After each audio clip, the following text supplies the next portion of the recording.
Live. Hello? Happy New Year. Oh, don't do Is that. this thing on? Funny. Hi, everyone. Hi. Welcome back. How you guys been? Good. Oh, good. I've been good. Yeah. Good. Wonderful. Welcome back to Ardenfell. More specifically, Averton. More specifically, the soon-to-be Sleeping Dragon Inn. More specifically, no. So we did several one-player sessions. That doesn't make any sense. We missed a week, didn't we? Off-stream sessions. Yes, we did. We missed a week. So we did off-stream sessions for a lot of people. We still have a couple to do, which we'll do later. Which things happened that you guys probably won't see, because while they're important to story bits, it's not important that you know.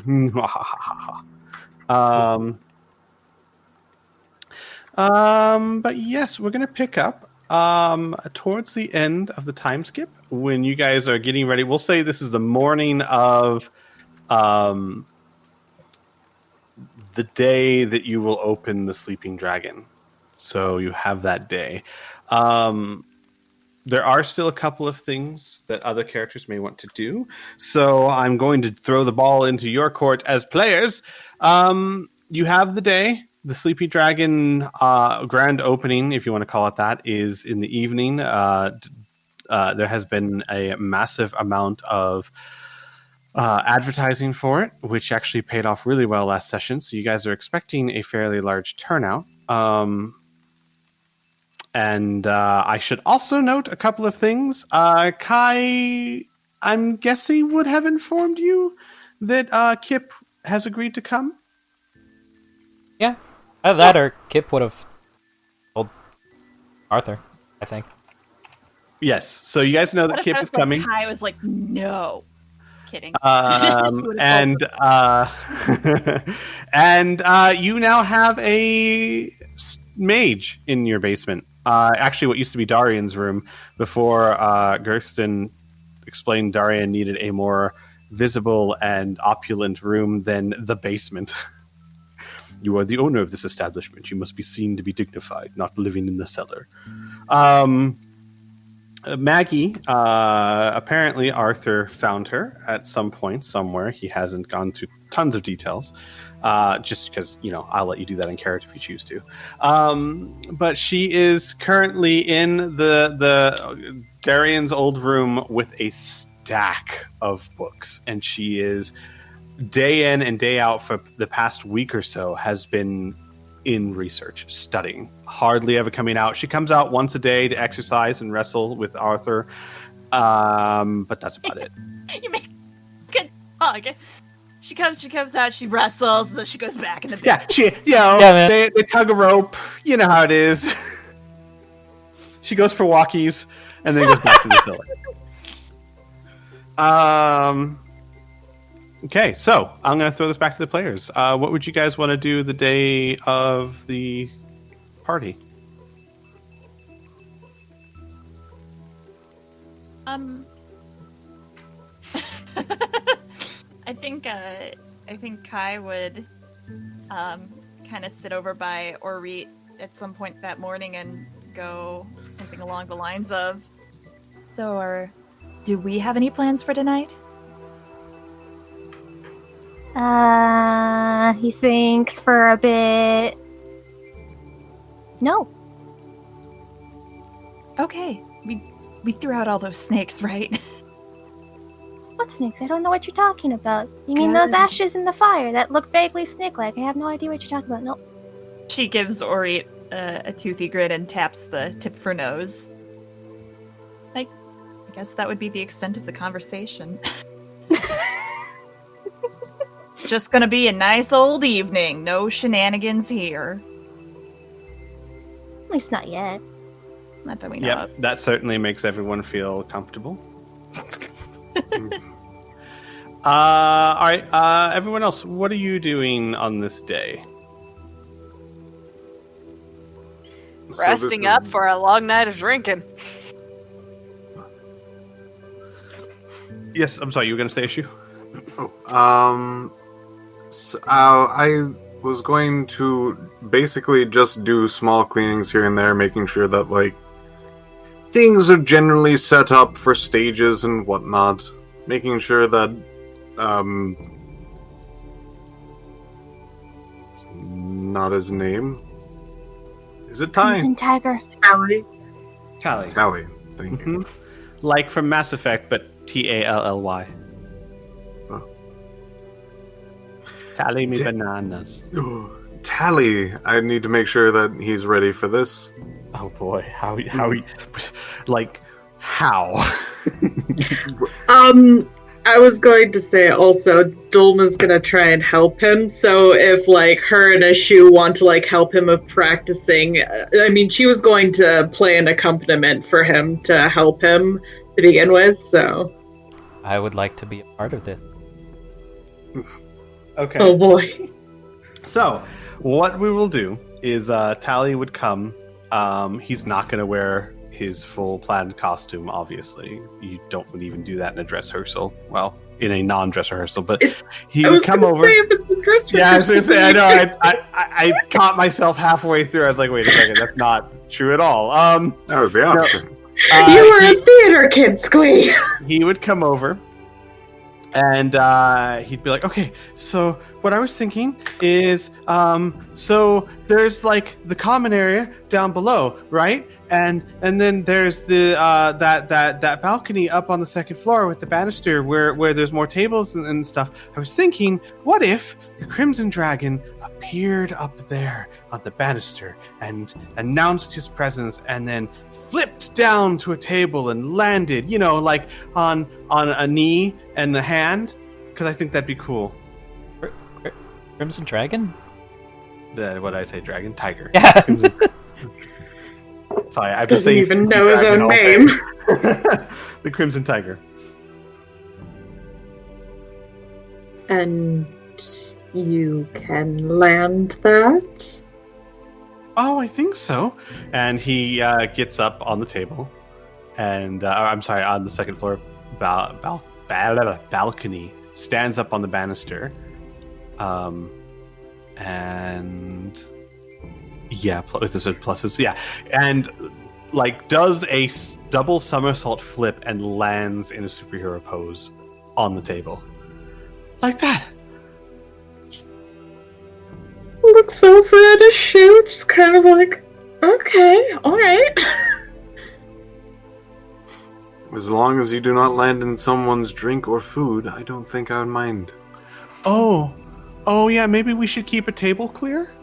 Oh, maybe we can set, like, decorations on it or something so that people know not to sit at that table, but they don't know it's there to be used for my entrance, so that when I use it for my entrance, I'm not hitting people's food? That sounds like an excellent idea, Tally. He smiles.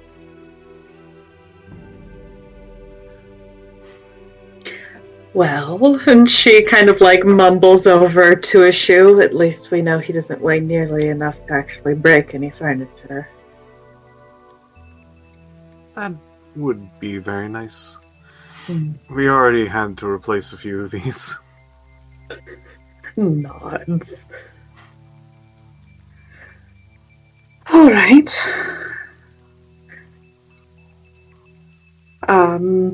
And she'll go over like the music cues and stuff, because what I'm thinking is that it could just be like an entrance in during like her performance, and it'll be like the music cues to be like, okay, get up on the banister and then drop, and then there'll be the big swell and ta-da music, and just like coordinating it to give it a little more theatrics. Mm-hmm. I like it. Mm-hmm. You guys also see Gersten and Marth busying themselves around all day, getting things ready and cleaning tables and preparing food. And at some point in the day, several large casks of different types of drinks are rolled in from Gumfrey and Sons and set up. And you'll see Gersten working with one of the employees at Gumfrey and Sons, Anyone who would be in the common room is welcome to roll me a perception check, as the sun is talking a little quietly. What time of day is this again? Sorry. We'll say this is like noon. Yeah, Ty could be awake at that time. Nope, sorry. That's fine. Oh, sorry. Oh shit! Oh, sorry at your perception. Damn it. God, Sorry, I I rolled a didn't mean 20. All right. Here's a 3 for you. Ty and Kai, you're hanging out, and you kind of hear, "Can we set up a table in the back for 2? Make it a little romantic. Reserve it for Gumfrey." And Gerson's like, "I don't suppose that would be a problem. No." And they set up the drinks, and turns out you see they start making kind of a stand, and there's a sign on it that says Gumfrey's Magical Bar Drinks. Spin the wheel. And they actually set up a wheel with different drink names on it. And the idea is that people that are brave enough can pay 5 gold. No, I'm sorry, not 1 gold, but 5 gold. That's ridiculous for a drink. They can pay a gold and spin the wheel and get one of the magical drinks. Also, Garthon would have Mars set up a table in the back for 2 with like a candle on it and put little like reserved signs on it. And Martha's actually very detailed. They seemed a little awkward at first, but they've really fallen into the role. They're very, if given a task, they complete it. They're kind of awkward when it comes to interacting socially, but like you see Marth, they don't just set up a table for 2. They put the candle in the right place. They put little reserve signs on it, and they adjust it so that it's perfectly visible. And I mean, like, they do a decent job. Apparently, the life of a cabbage farmer is not as exciting as the life of as a waiter. So things get ready. The sign of the sleeping dragon is hung. People actually walk by during the day, kind of excited for the grand opening. Any last things that you guys would want to do? I want to make sure these reserved tables are nowhere near the planned jumping spot. No, luckily they are not. They are in the back of the room. The planned jumping spot is in the center of the room. Please. I'm sorry, she was awake. The only other thing I would note is that Maggie seems completely oblivious to the fact that there even is going to be some sort of party tonight. It's fine. Someone fucking told her? I Well, did. Yeah, I invited her. Did. Someone just opened the door, Maggie. We've got a party going on. No, it's more like Arthur told her about it, but she's lost in her research. Maybe he's like that one person at the party who finds the empty room and just stays in there. Or no, it's like the roommate who's like at the party, but like not a part of the party, you know? Mm-hmm. Yeah. They hide in the bathroom. It's like in their sweats, yeah. The They got a spray bottle in case guests come into the bathroom. how I was gonna handle it was if she didn't go, I was just grab a plate of food and give it to her. Mm-hmm. Oh, yes, Very and I quick forgot. aside, Shu goes, wow, we gotta get one of these. And then she walks out. She's gonna look for assorted cheeses. You don't even have to role play it.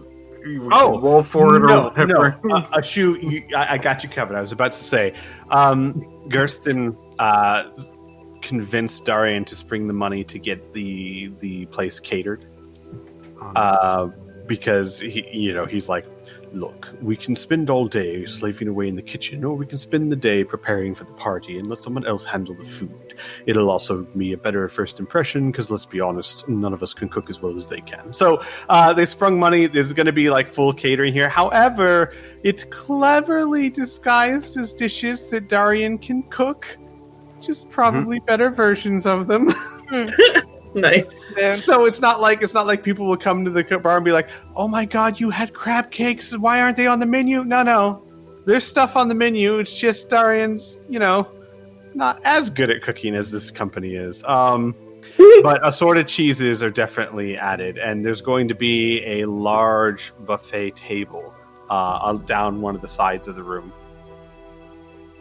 Marvelous. Mm-hmm. Anyone else? Dolma's just going to be spending most of her time practicing, either with Tally or just on her own performances. Okay, absolutely. So at some point, eventually, Tally would stop practicing and go back home to get ready for his grand entrance that he seems super excited for. Oh, shit. Wait, I lied. There is something else. So she... Just to, clarify, because, the entertainment needs to look sharp, but also, need to figure out, what level of sharp we're going with, because she has a very nice dress, but also that's the same thing that she wore for the opera, and it might be a little much. If it makes you feel better, Kai's wearing her opera dress tonight. Let's go fancy. Yeah, I'm fair. Going to be using that same fancy dress she had before. Classy people, let's use the same fancy clothes we have. That's just resourceful. I think so. It's recycling. Wearing the same clothes twice. Recycling. Y'all are foiling my plan to get a new outfit, god damn it! No. You can just buy another really nice fancy dress. Oh, we could just all go shopping. Let's all go dress shopping. Why not? Again? We're rich. We can afford it. Why not? Let's go to Gumphrey and Sons. Who knows? Maybe Gumphrey already has a dress set aside for this year. Oh my god. It's entirely possible. Ew, that would be so gross. Oh, that would be so awful. Oh man.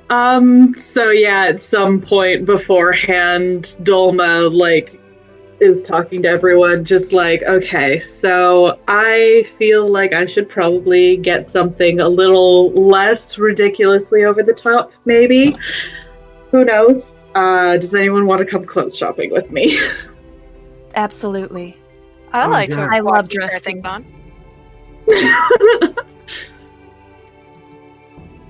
Sorry, Criana, I spoke over you. That's okay. I was just going to say I love dressing, and then that didn't make sense, so I'm glad you talked over me. I love dressing. That would have made me feel foolish.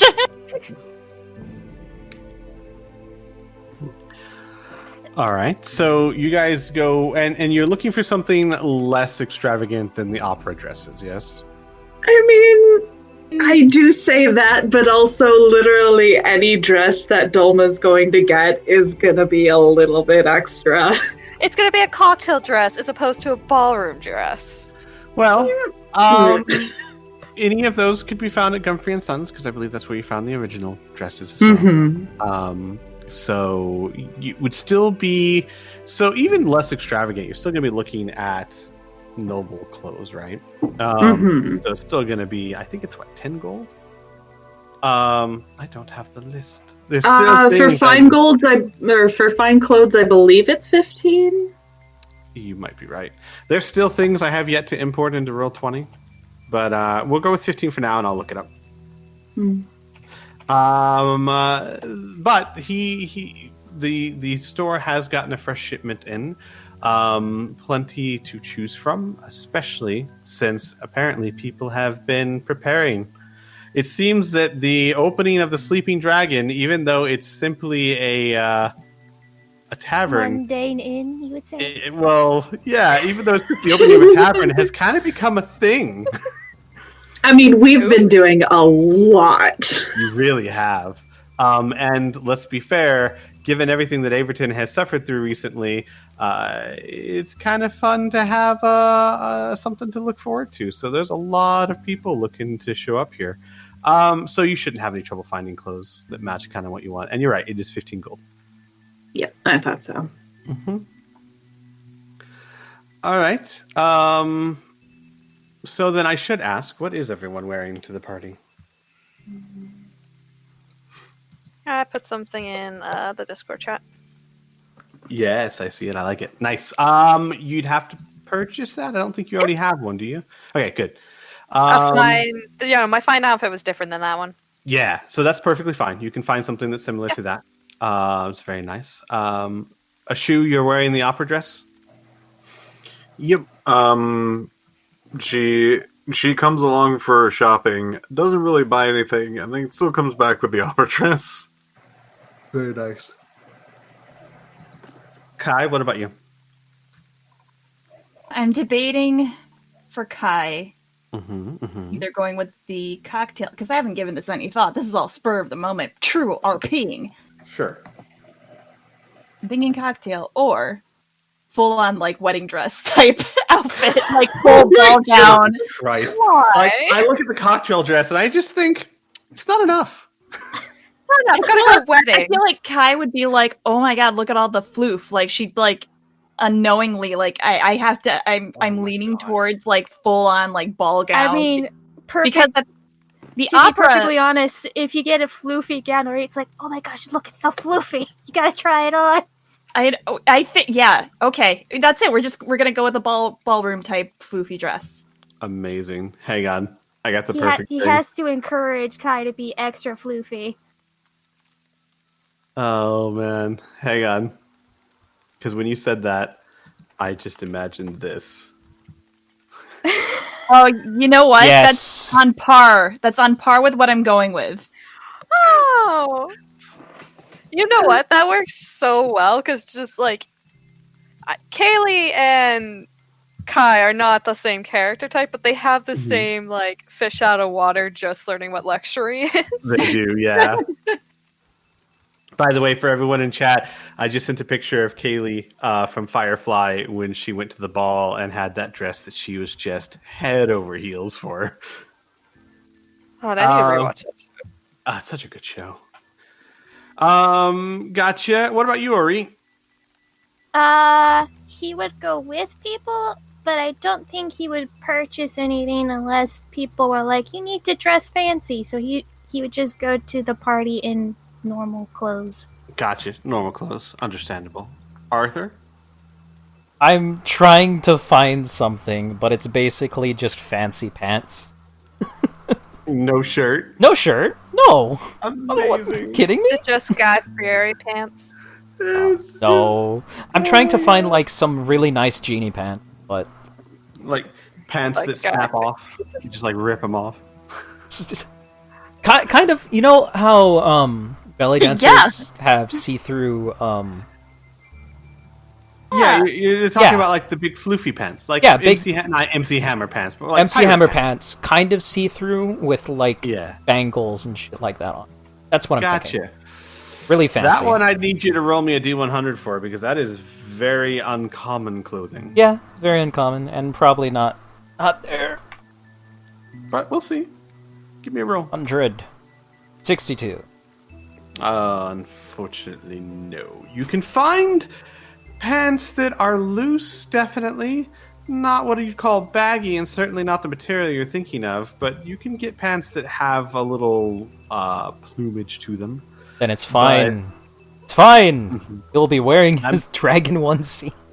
I'm sorry, buddy. That's very exotic clothing. No, it's okay. I'm just wearing the onesie. Yep, nothing wrong with that. Perfect. Okay. All of the women are gonna be in like fancy clothing, and the boys just show up to the party with their casual clothes. That sounds right. It does. Yeah. You find as the evening starts to get closer, Gerston has actually dressed to the nines, full ascot. Like looks like he's from a French aristocrat place, and his hair is done up and shiny and pulled back into a ponytail. His hands have white gloves, etc. The whole thing. His shoes even have buckles on them. Marth is dressed similarly, not quite as fancy, but certainly looks more like a butler than a waiter. The sleeping dragon, it looks immaculate, very clean, and looks ready for things to happen. And as the sun starts to set, you guys begin to hear voices as a crowd gathers outside. And by the time the sun has fully set, a crowd of no less than 70 people has gathered outside of the Sleepy Dragon Inn. It's clear that your place is going to be packed, and there will be even people that'll have to stand because there won't be enough seats at tables for them. Luckily, you always order more food and drink than you think you might need, so you should be fine.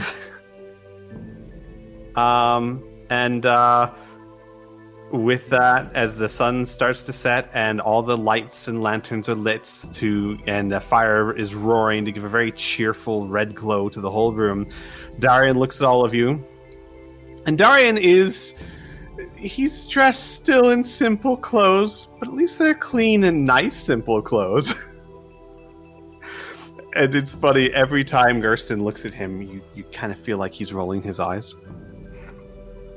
And Darian goes, "Hi, well, would like to thank you all for investing in this venture and helping with it. And, well, none of this would have been doable without you. So, thank you. And enjoy yourselves tonight. We've got it covered. Just have a good time."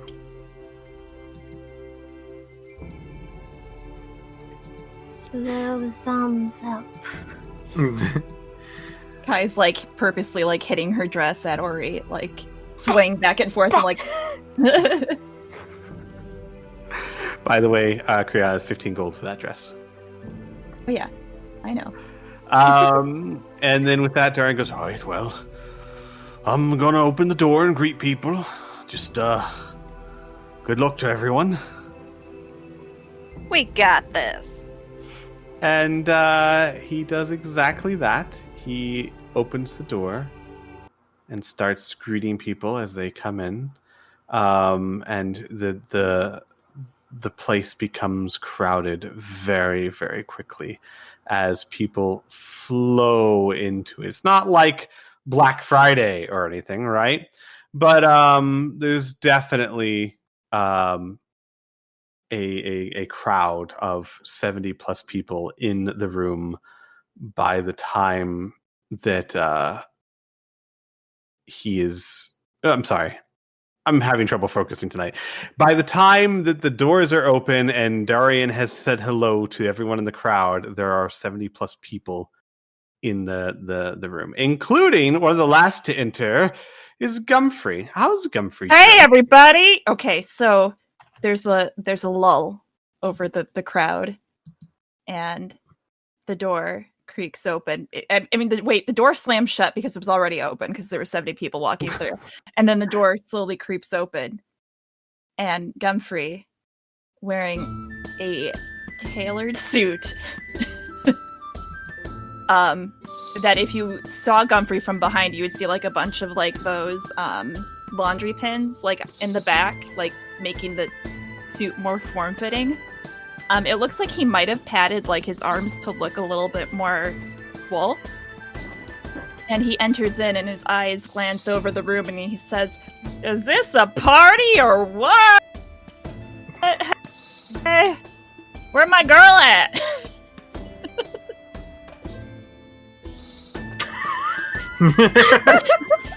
Our shoes stay silent. Hang on, can someone lift me up? I'm a little short and there sure is a lot of people here. Who is closest to Comfrey? Oh, yeah, who fails that? Oh my god. Yeah. Do we have to roll to see who is closest to Comfrey? Yeah, like, sure. Everyone roll me a d20. Oh, a D20, not a D100. Okay. Oh, that's fine. I'll just call that. So lowest loses. Is that what we're gonna go? Yep. No, I'll roll again. Roll again for me, Burn. There you go. 13. Okay, great. Forgive me. How do you roll again? It's been a while. Slash roll. Just go. You can do slash roll 1d20, or you can go to that little menu on your top left to go to the little die and choose it. Oh, thank you. That's more convenient.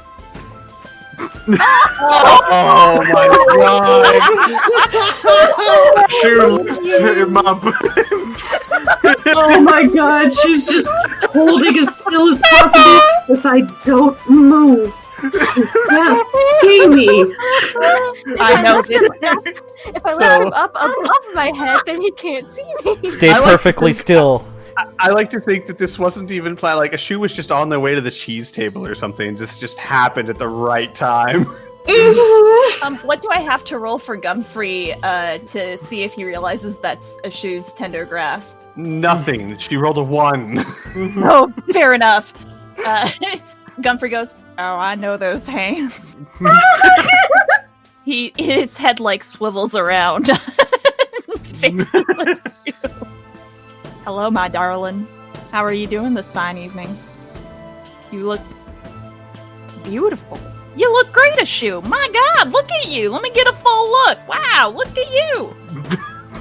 She's looking very, how do I put this? Malevolent. Yeah, it's all Gumfrey's thing. She's full black,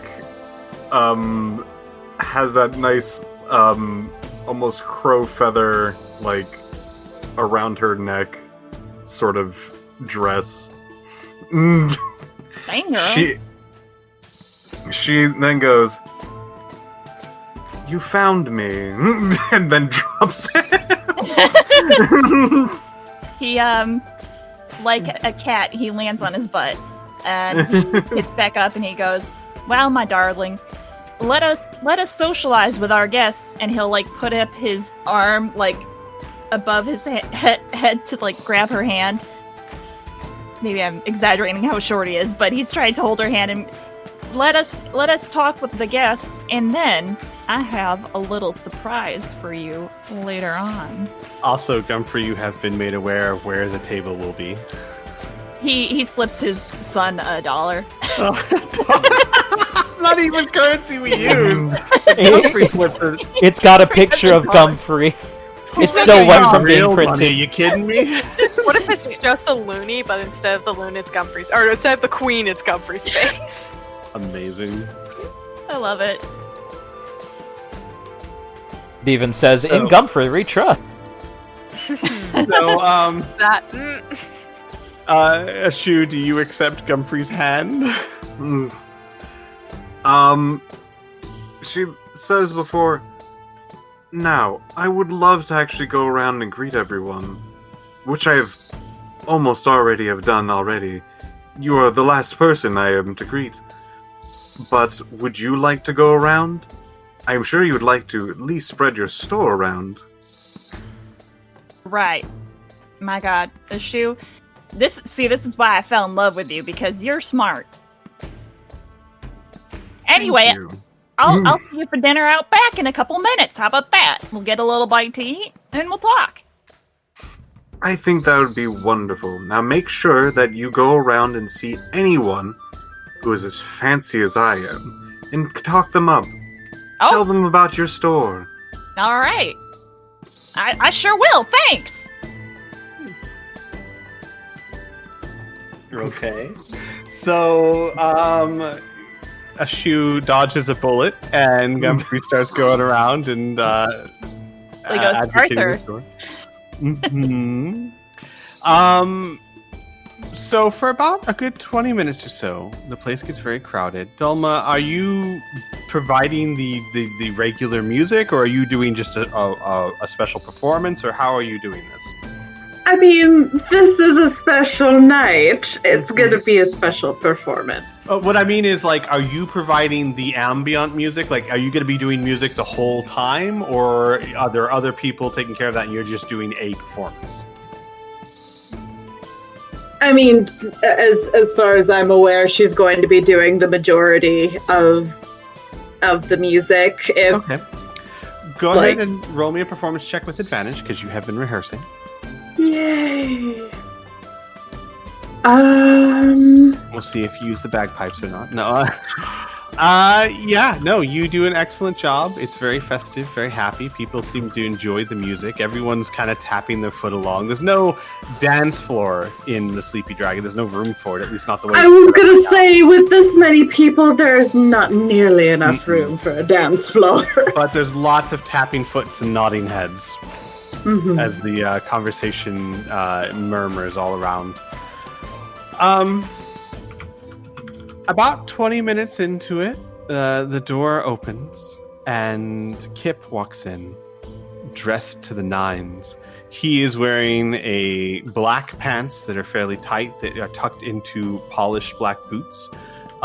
He has a white shirt with a black coat over it, inlaid with gold embroidery, and a sword over his back. He looks as dressed as Kai does. Almost like he's wearing a tux. Hell yeah. Very out of place for everyone else in this place except for Kai, because I literally, once he agreed to come, he's like, this is probably going to be an event. I really have to dress up really nice. So when Kai's like, I'm going to go wedding dress, I'm like, oh my god, they're going to match. Oh god. Yep. Power couple. Oh, I mean, man. Dolma's pretty decked out as well. She's just not wearing a wedding dress. A shoe looks great too. Like, all of the women are overdressed, because I'll let you guys know right now, no one dressed up for this thing. Everyone's wearing normal clothes. Excuse me. You just said people bought fancy clothes. I'm saying no one as in your guests. They bought new clothes, not fancy clothes. Excuse me. Like, I'm sorry, but the tailor down the street isn't going to be wearing an opera dress to the Sleepy Dragon. He should. Yes, Arthur, you were saying? Dare you not say my onesie isn't fancy? Gumfrey saw you and was like, "Oh, there's a fancy gentleman." And But I said no one dressed up. This is what you always wear. Fair. So you didn't dress down, you didn't dress up, you just stayed the same. Okay, fine. You saved it. And he walks in, he looks a little awkward around, and he finally spots Kai. Not hard. well, I got bad news. Kai is outside. Nope, doesn't spot Kai at all. Stands there awkwardly. Kai was like, "Oh man, there are so many bodies. It's super hot in here. I'm gonna go outside." Amazing. Would Arthur be inside? Oh yeah. Okay, so he would find Arthur and he would walk up. There's so many bodies. It's nice and warm. Hey, Yes. Oh hey, how's it going? it's going fine. He's looking around. No one told me that I kind of may have overdressed a bit. You're fine. Everybody would have noticed you anyways, because you are who you are. I suppose. He looks a little awkward. You're fine. So, Fine. Look at me. I'm dressed up too. See? he nods. He goes, that actually looks very comfortable. It is. It is. It looks It's got really sheepskin in it. He nods. He goes, all right, okay. Yes. Where's the food? Where's the food? Right here. Right in front of me. And it's only just roasted vegetables and stuff. Gotcha. And Kip starts partaking. Though I don't think Kip has a vegetarian diet like Arthur does. No, he doesn't. So No, he doesn't. after a bit, he's probably going to ask where the meat is. And Arthur's going to... he'll find it. He'll find it himself. But he loves his kid brother, so he's going to just partake, and then he'll, on his own, find meat. I will say, if you want, I can ask for a uncooked steak. If you want to partake, just like Mom and Dad likes. He kind of holds up a hand. He goes, "No. Appearances must be kept, is what I'm told every day." Yeah. I always find those things way too bitter. That's why I like these. They're nice and sweet. He nods. And we'll share a meal with Arthur as the music is playing and people are talking. People keep coming up to him and, "Oh, hey, Kip," and like clapping him on the shoulders and things like that. And then about, a good 45 minutes after people have arrived, how does Holly get here? I mean, Holly snuck out, but I mean, is she just walking right in? What's she dressed like? I mean, all things considered, she's definitely not dressed to the nines. She's got like fresh clothes on, and as soon as she got her way out of the temple, she probably hopped onto one of her boys and was just like, "All right, carry me the rest of the way. I'm not walking." Where did she get fresh clothes? I mean, she probably has like a pack somewhere. She would have an extra set of clothes. I hold get on to you. that, They probably would have found it. Yes. So she has fresh clothes. So she's not like wearing a hospital apron or something. God, I would hope not. No, I love it. So the dragon's like, so about 45 minutes into the party, you guys just outside here, the thump. Kai's just sitting there watching. Like, As two bronze dragons alight out in front of the inn, like scaring people away. I like to imagine Holly Kai's just- just sitting there cross-legged, drinking a glass of wine and just waits. As people like scatter, Holly like holds up a hand, just like, don't worry about it. They're perfectly safe. They're sweet boys. Just like gives them a little pat on the shoulder as she flips off. Now I'll bring out something to eat. Love you both. Mwah, mwah. See you in a bit. They She's just kind of lounge out in front of the dragon. And most people on the street begin to think that they're just part of the experience. It's called the Sleeping Dragon, and there's two very lifelike bronze dragons outside. Wow, they Wow, really that's went so all crazy. out on the animatronics for this one. Wow, they really went into those major illusions and stuff. That's so crazy. Must be That's what dwarven. most people- That's what most people are thinking this is. This is like they hired some mage to make some major illusions.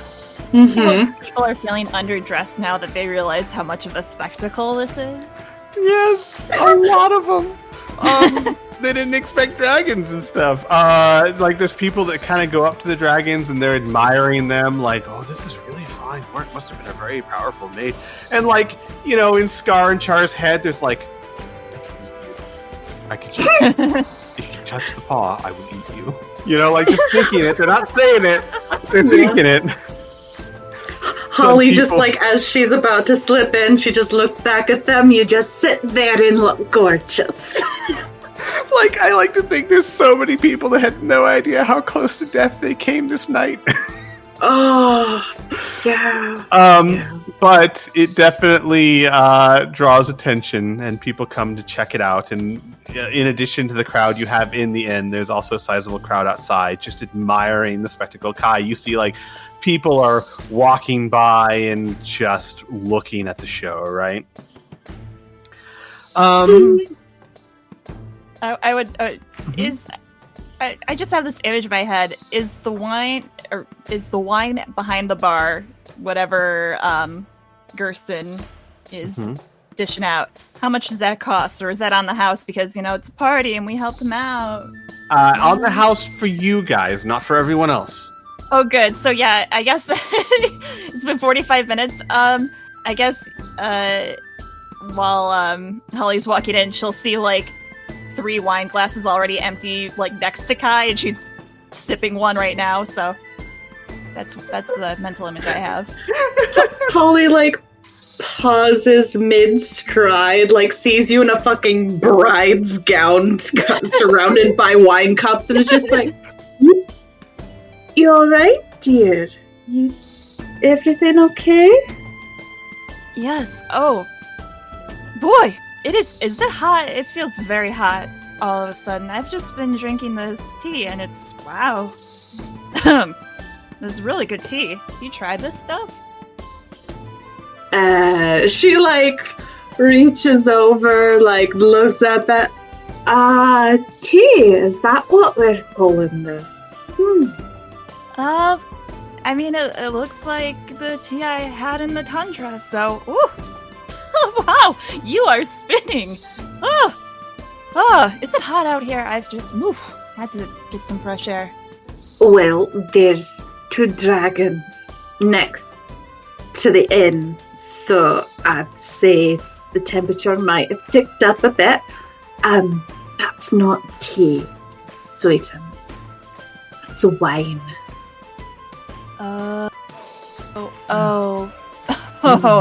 Oh no. She like a dawning horror appears upon her face. Oh my god, like all the memories of past lives of people getting drunk just start flooding her, and she's like, oh no. Oh One of them died by getting drunk and falling off of a cliff.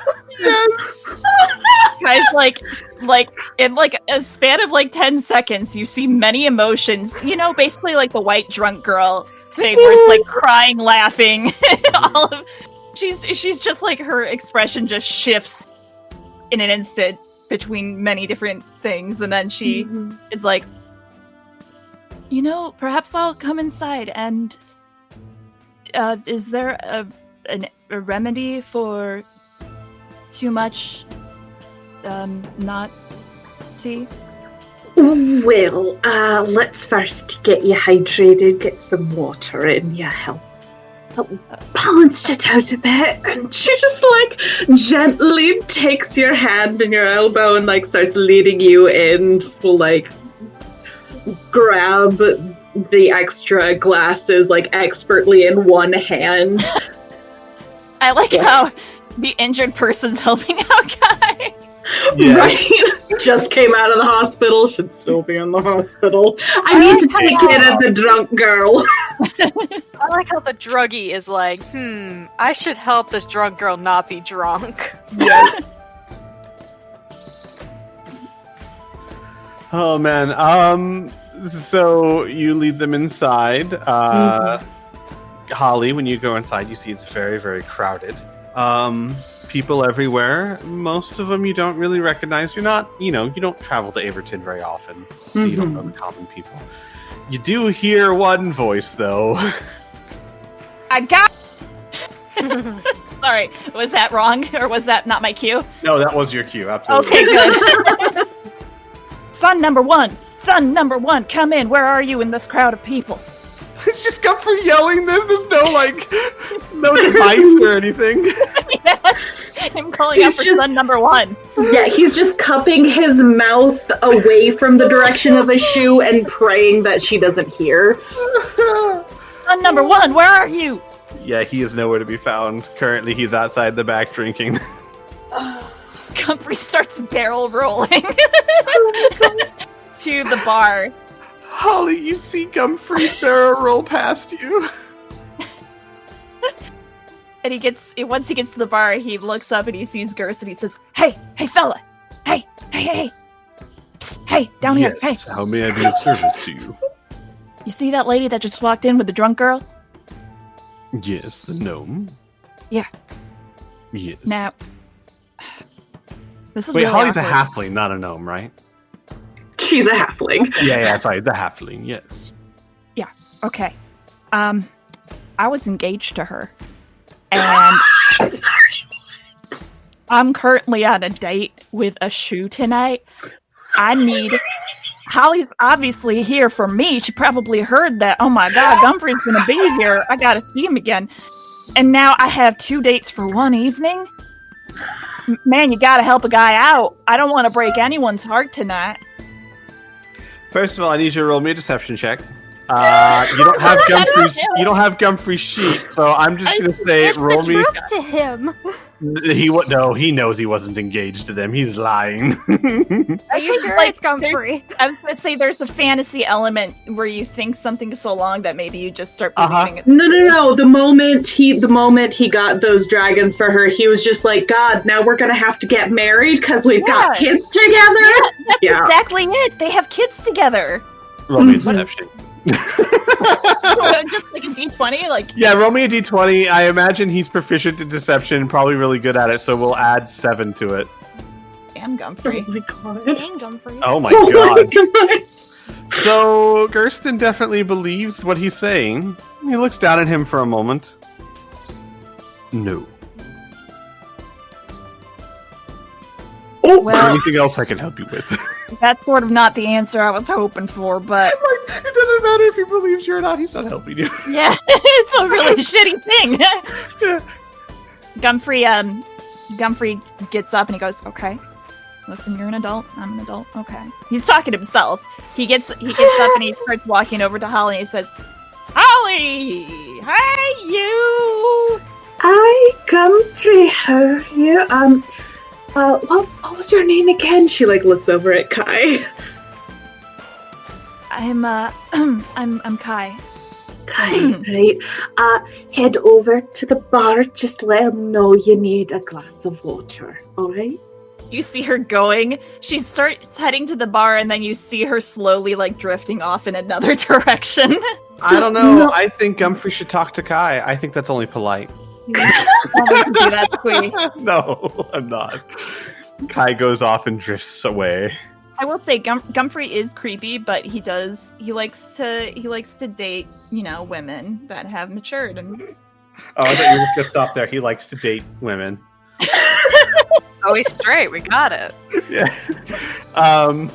Gotcha. So Kai wanders off, and it's just Holly and Gumphrey.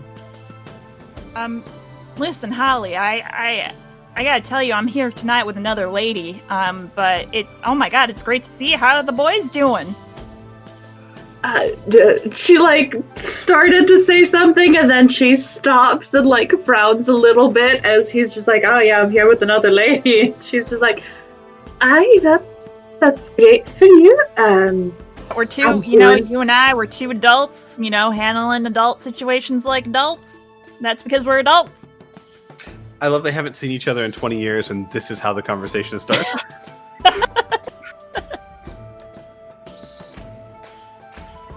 Anyway, you look great. He stops and he takes her in a bit. Actually, you look like you got hit by a bus. I know buses don't exist in this universe, but you just look like you got hit by one of them. You all right? Afterwards. Lady, you look like you got hit by a speeding unicorn.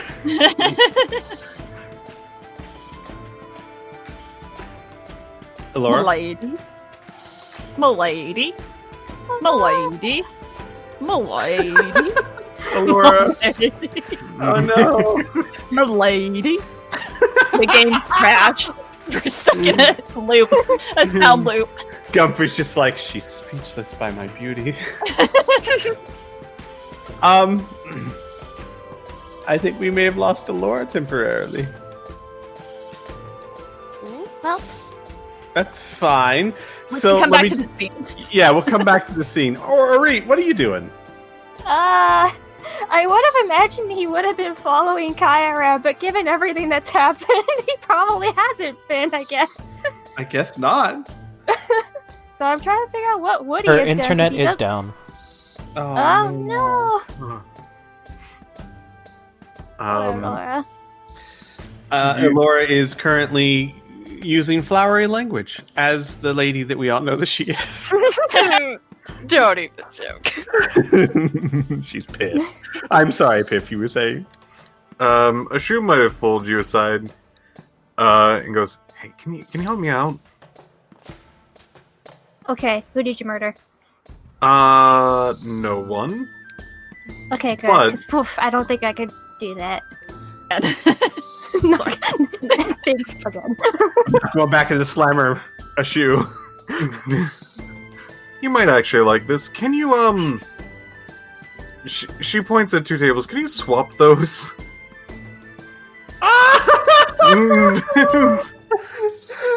So, a shoe is asking Arit, just so everyone knows, to swap the reserved table for Gumphrey and a shoe with the table that was specifically kept aside for Tally's entrance. Pip, I love you. Thank you.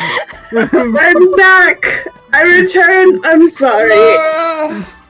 Elora, we missed you.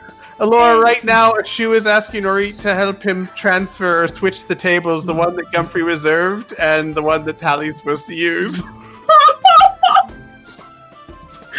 Oh boy. He looks at the table, looks at the other table, looks at you. Consider it absolutely done. I don't know what this is about, but I want to do this. Thank you. It's not hard. It's not like I have to make you guys roll a check or anything. You just have to do a couple of pardon me, coming through. You know, people are He's practicing just through it. dragging this table. It is not subtle at all because it's a big giant table. I would say as you're doing that, Gersten would come up to you, 12 feet tall. Actually, no. You know what?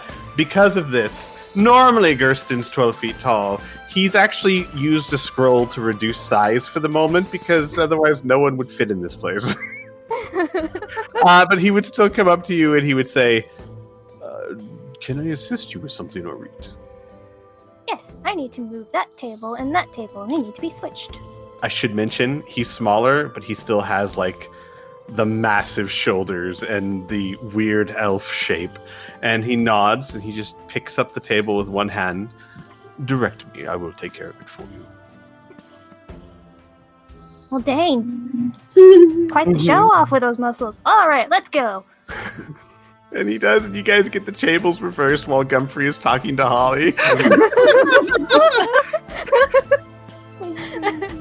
Now we gotta make sure that the candle is exactly in the same place. Right, you, like, make sure the reserved sign is right back where it is. Oh, man. And now the reserved table is directly under the second floor banister. Oh boy. He will go back to his shoe and just whisper, mission accomplished. I'm sure people like Dolma and Arthur and Ty would have seen all this. By the way, we know what Dolma's doing. We know what Arthur's doing. He's having a dinner with his bro. Something they don't get to do as often as they'd like. What's Ty doing? Do they need help at the bar, or does Gersten has it. I want to say Gungston. That was, Gungston? and I knew that was wrong. No, Gersten. I think I finally have memorized the name enough to stop calling them wrong names, but we'll see. You guys should see the names I'm trying to memorize for another campaign I'm planning.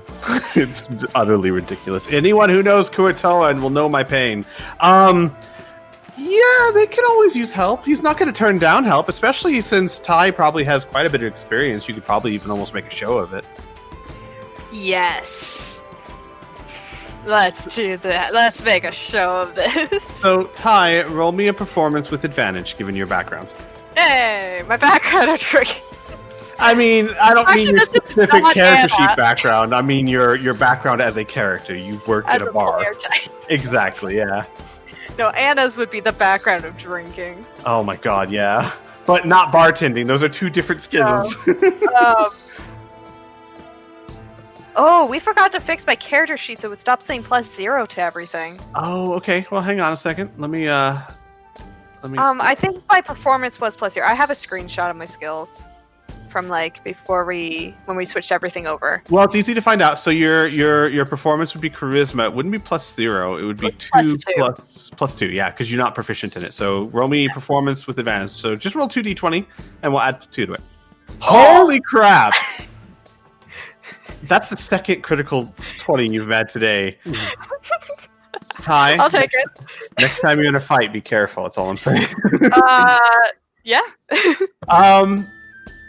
As Gersten is helping rearrange a few tables, Ty goes behind the bar, and it's right as you're kind of getting a rush of people wanting drinks, and Ty, you'd be well aware what the drink prices are and what they offer, and you decide to put on a little bit of a show. And as you're getting people drinks, you start flair bartending, rolling bottles off your arm, popping them up, doing the twists and the turns and pulling shots and sliding into people and actually drawing a bit of a crowd just from the showmanship of it. As there are no taverns in the poorer part of town that have this kind of service. And there probably won't be again.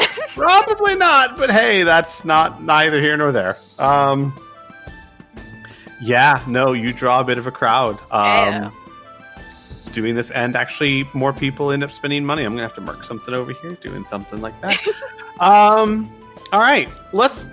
Those like rainbow shots, where it's like all poured from one pitcher, but it's different colors. Yes, that's amazing. Or like you do those ones where like you dop cream in it so that it looks like jellyfish rising up or something. Ooh, I've not seen that. Oh, those are cool. Like it's like a blue drink, but they put some sort of milk in it that makes it starts to like flow down and looks like a jellyfish. Nice. But yeah. Start doing shots and rainbows and fancy drinks in a tavern that's not known for it. Amazing. Back to Holly and Gumfrey. Gumfrey, roll me a perception check with disadvantage, please. Okay. Which just roll me a d20 with disadvantage. How do I add disadvantage? In Just roll twice. That'll work. Yeah. You don't notice. Close. You almost did. Like, there was a moment where you're like, there's motion behind you, but not quite. As you're speaking to Holly, what's going on? Oh, he said she looked like she got hit by a bus and then kept singing Milady on repeat. Well, I have spent about, what was it, like a week or something? It's been 2 weeks now. I was down at the bottom of the harbour for a wee bit. Can't really suggest that for a diet. I did drop a few pounds, also dropped a few shades. She gestures to how pale she's gotten. I mean, I can tell. My God, I mean, you look good, all things considering. Here, tell you what, Holly, I got just the thing for you. I brought my special brew tonight. Tell you what, you can have one drink on the house. It's on me. On Gumfrey. One of my special brew. Come on over. Come walk with me, and he'll lead Holly if she follows over to the vat of his special brew. Amazing. Okay, I was gonna do this a bit later, but yes, let's do this now. Am I ruining something for you, Squee? No, not at all. It's just there's a matter of when this is going to take place. I'm so excited. Over the course of the night, overall. By the way, Ashu, your man seems to have attentions elsewhere. I'm sure you're devastated. Oh my god, hang on real Shaking my quick. head. With another woman, too. I know, right? Yeah, if Holly, spots a shoe in the crowd or something like that, she'll, give a small wink, just it's fine, I've got him. It's a very... She gives you a wink of acknowledgement. Alright, so you guys walk up to the little, the stack of casks of ale that have been added, and the wheel in front of it that has been divided into many sections. And Marth is sitting there. Hello, or actually standing next to it. Hello, please step up to the wheel where you can spin and get a drink. It's a magical drink. It'll do magical things to you. It's 1 gold. It's just 1 gold, please. And don't worry, it's on me. I don't know if you recognize me with my beard, but I'm Gumfrey. I'm Gumfrey and Phil. Marth just holds out a hand. That'll be 1 gold, please, sir. All right, hold on. He starts picking it. I imagine Gumfrey has at least a gold on him. I would hope.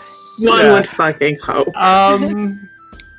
Oh, who's spinning the wheel? Is it Holly or is it Gumfrey?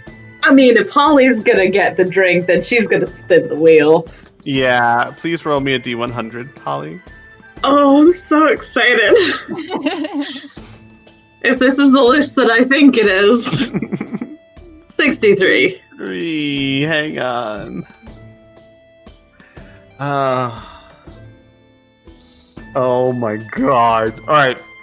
So, Marth looks at it, and it lands on a thing that says Cinderella. Or Ciderella, sorry.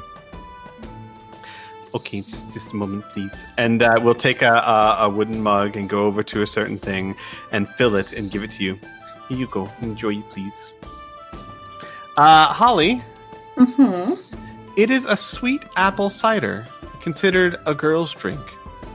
After you drink it, it tastes delicious, but you can't help but giggle like a girl for the next hour.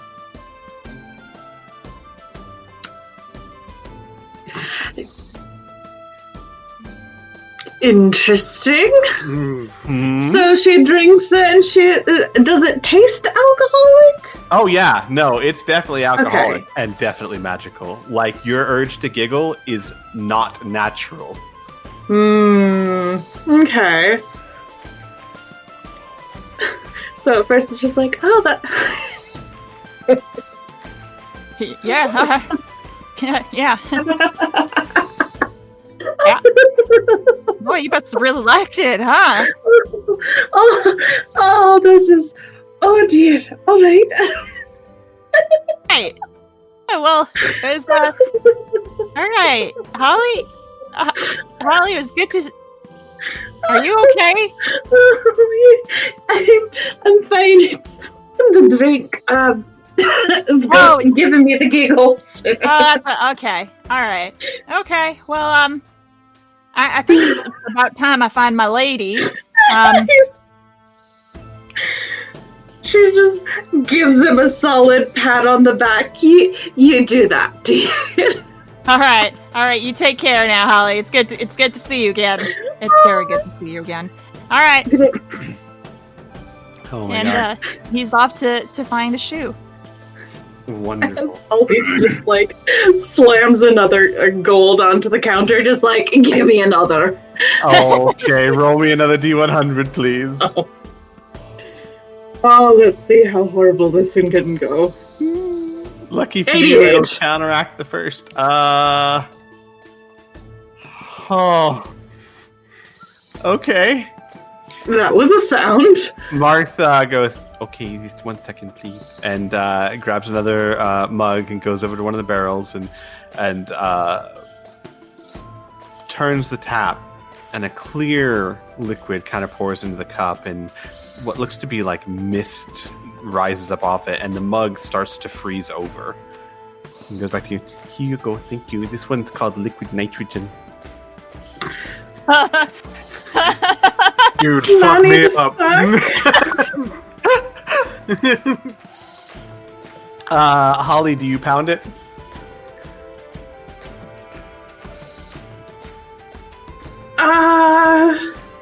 Yeah, she does. Okay. You drink it down. It's very cold and smooth. It has a taste, but it's so cold that you don't really notice it. Maybe just a bit of a tangy aftertaste. It gives you a bit of an ice cream headache as you drink it, but you now have resistance to cold damage for the next hour. You feel very warm. And your giggles have stopped.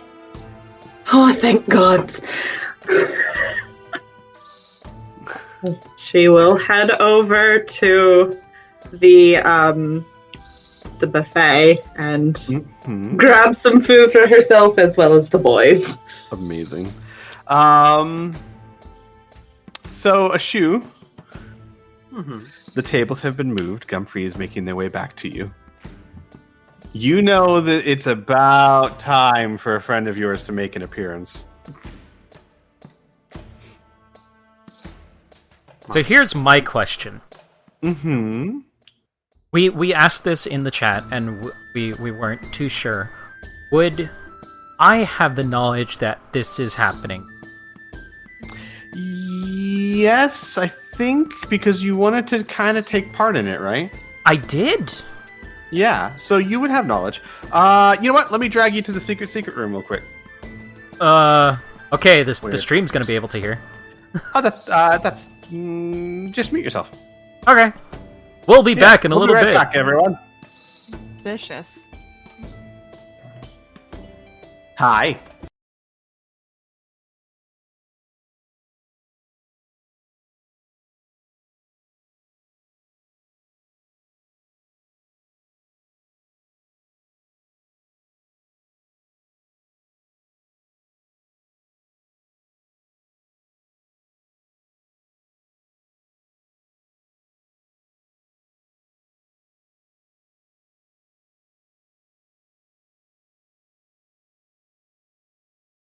It has been fulfilled. Alright. Hi.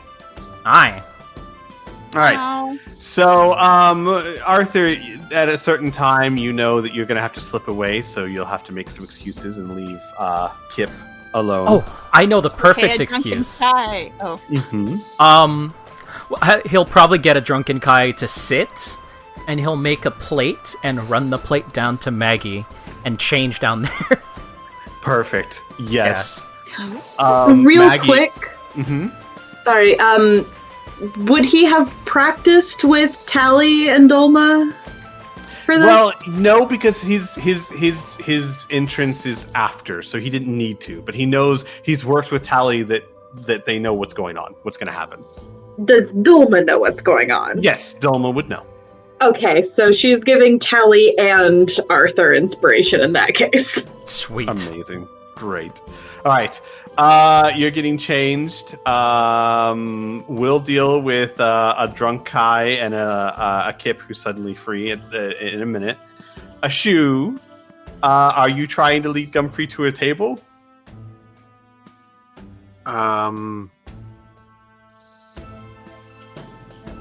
I mean, if he can't find... Yeah. She's was gonna just say- gonna lean into it. Oh, okay. Well, yeah, then Gumfrey would find a shoe and be like, "Milady, I believe it is time for our dinner." Oh, marvelous. She looks around the room. Ah, there. She moves over. Gumfrey, that did it move? I don't know. It must have always been there. I don't know. No, it is. He kind of shrugs. He lives his life like everything's always kind of moving. So you.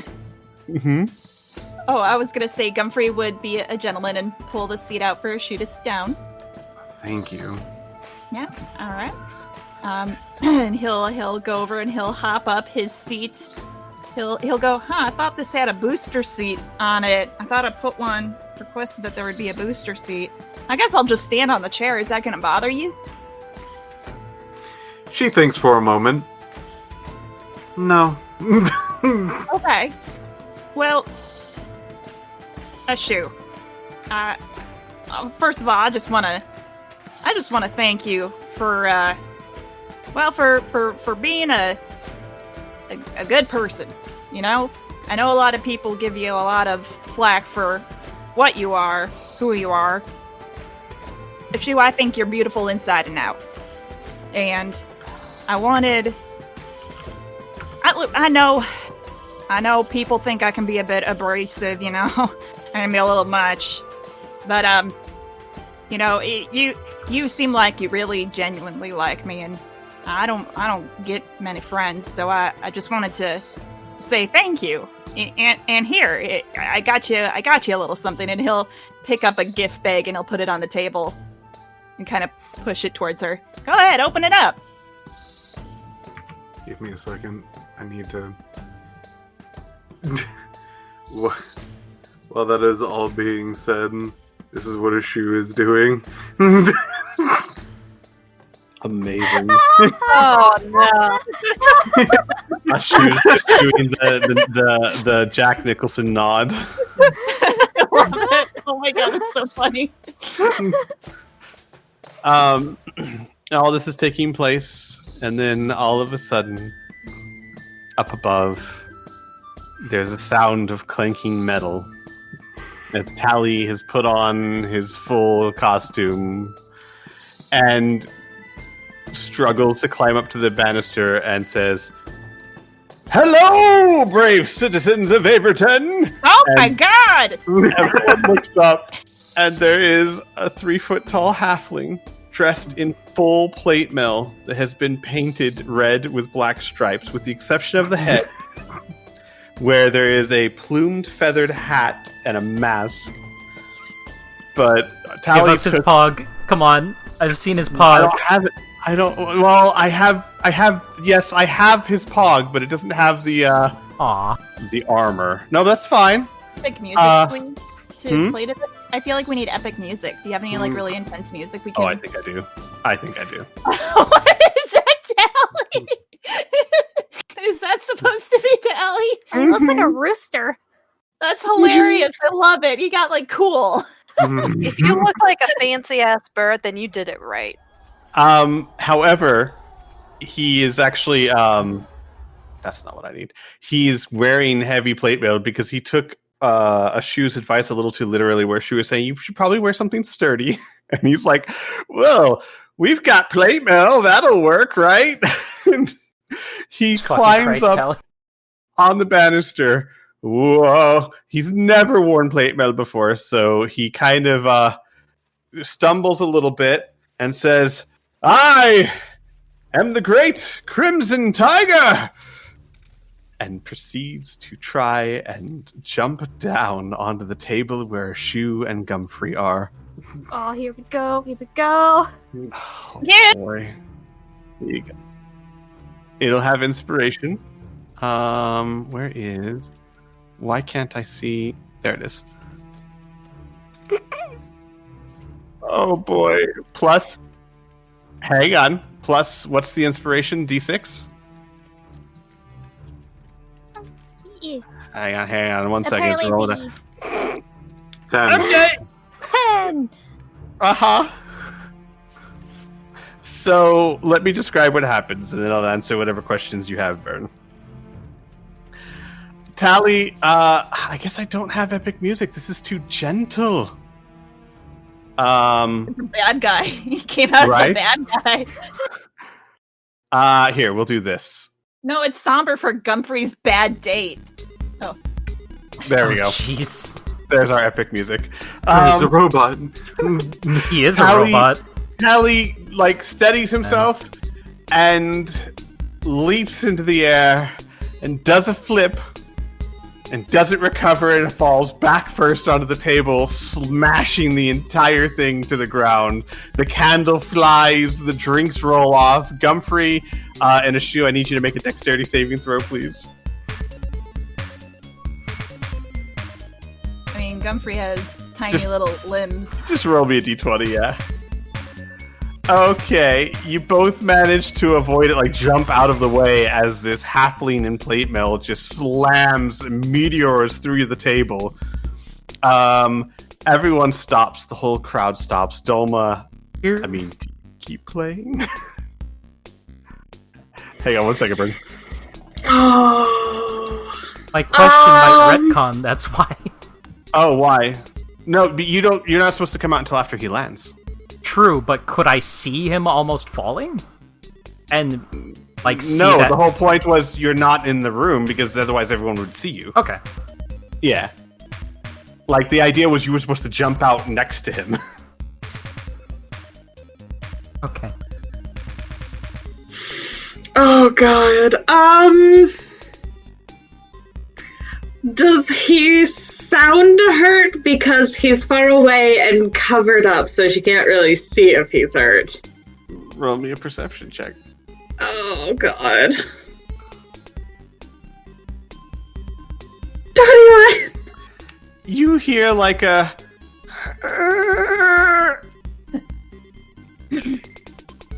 Oh god. You see Yes. 1 foot hanging over the smash table. Oh god.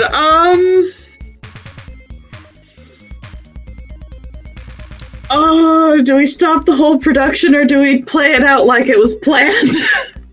Gotta decide now. Wait a minute. You're nice. Nope, she's stopping. Okay, everything stops. The music stops, the people stop. Arthur, your cue! Fuck. Where would he leap out from? That one I would kind of leave up to you. He's right now in the middle of the tavern, right smack dab in the center. You could be from behind the bar, it could be from the cellar room. Actually, that might work really well because the cellar's under the banister. You Yeah. could, leap out from the cellar room. Yeah. So, goes to leap out and sees that. Tries not to say anything, then goes back down. Oh my god!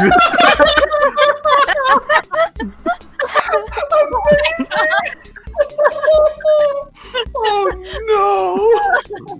I can't believe Arthur reached out! I can't! You just saw what happened! Oh my god! You know fine. Your debut can come another day. Oh, it's okay. Here's what's gonna happen, though. He's gonna take off the cloak. He's gonna take off his mask, and he's gonna quickly take off the monk robes that he was wearing, so he only has pants on. He's gonna rush out, try and help him up. So he's gonna quickly try and get all that crap off of him and try and get Tally up. Oh my god. Gotcha. Okay, so you like rush back down, you take the stuff off, and Maggie looks up from the book as you're doing this. I heard a noise. Is something going on out there? Be right back. Just stay, there's stay there. that party. Right. She just goes back to reading. Okay. Yeah. And you rush back out. Yep. While you're doing this in a silent room, you just hear, "For justice!" But A shoe. Crimson Tiger, I was in the middle of something. I was pouring out my heart and soul. What are you doing? I thought you were my hero, but my God. A shoe. Roll me a medicine check. Yeah, I could do that. He's not moving. He could be winded. He could be injured. It's hard to tell. The hat stayed on, at least. He didn't lose any shoes. You were gonna say a read? Like, there's silence, but like, at some point he would step in and just like, all right, and just poke him and give him healing. Oh my god. Yeah, so we'll say about the same time Arthur gets there to help him up. You just give him. He's not very injured, just a few points, but I mean it's enough, right? Yeah, just something. Mm-hmm. And Arthur, you help him up, and he like rocks to his feet steadily, and he goes, "I'm Crimson Tiger. If you need help, I'm here." Yes, he's here, everybody. He has also had a bit to drink. Ha. But he's here for you, for justice. For justice. And like he lets you carry him back down to the cellar.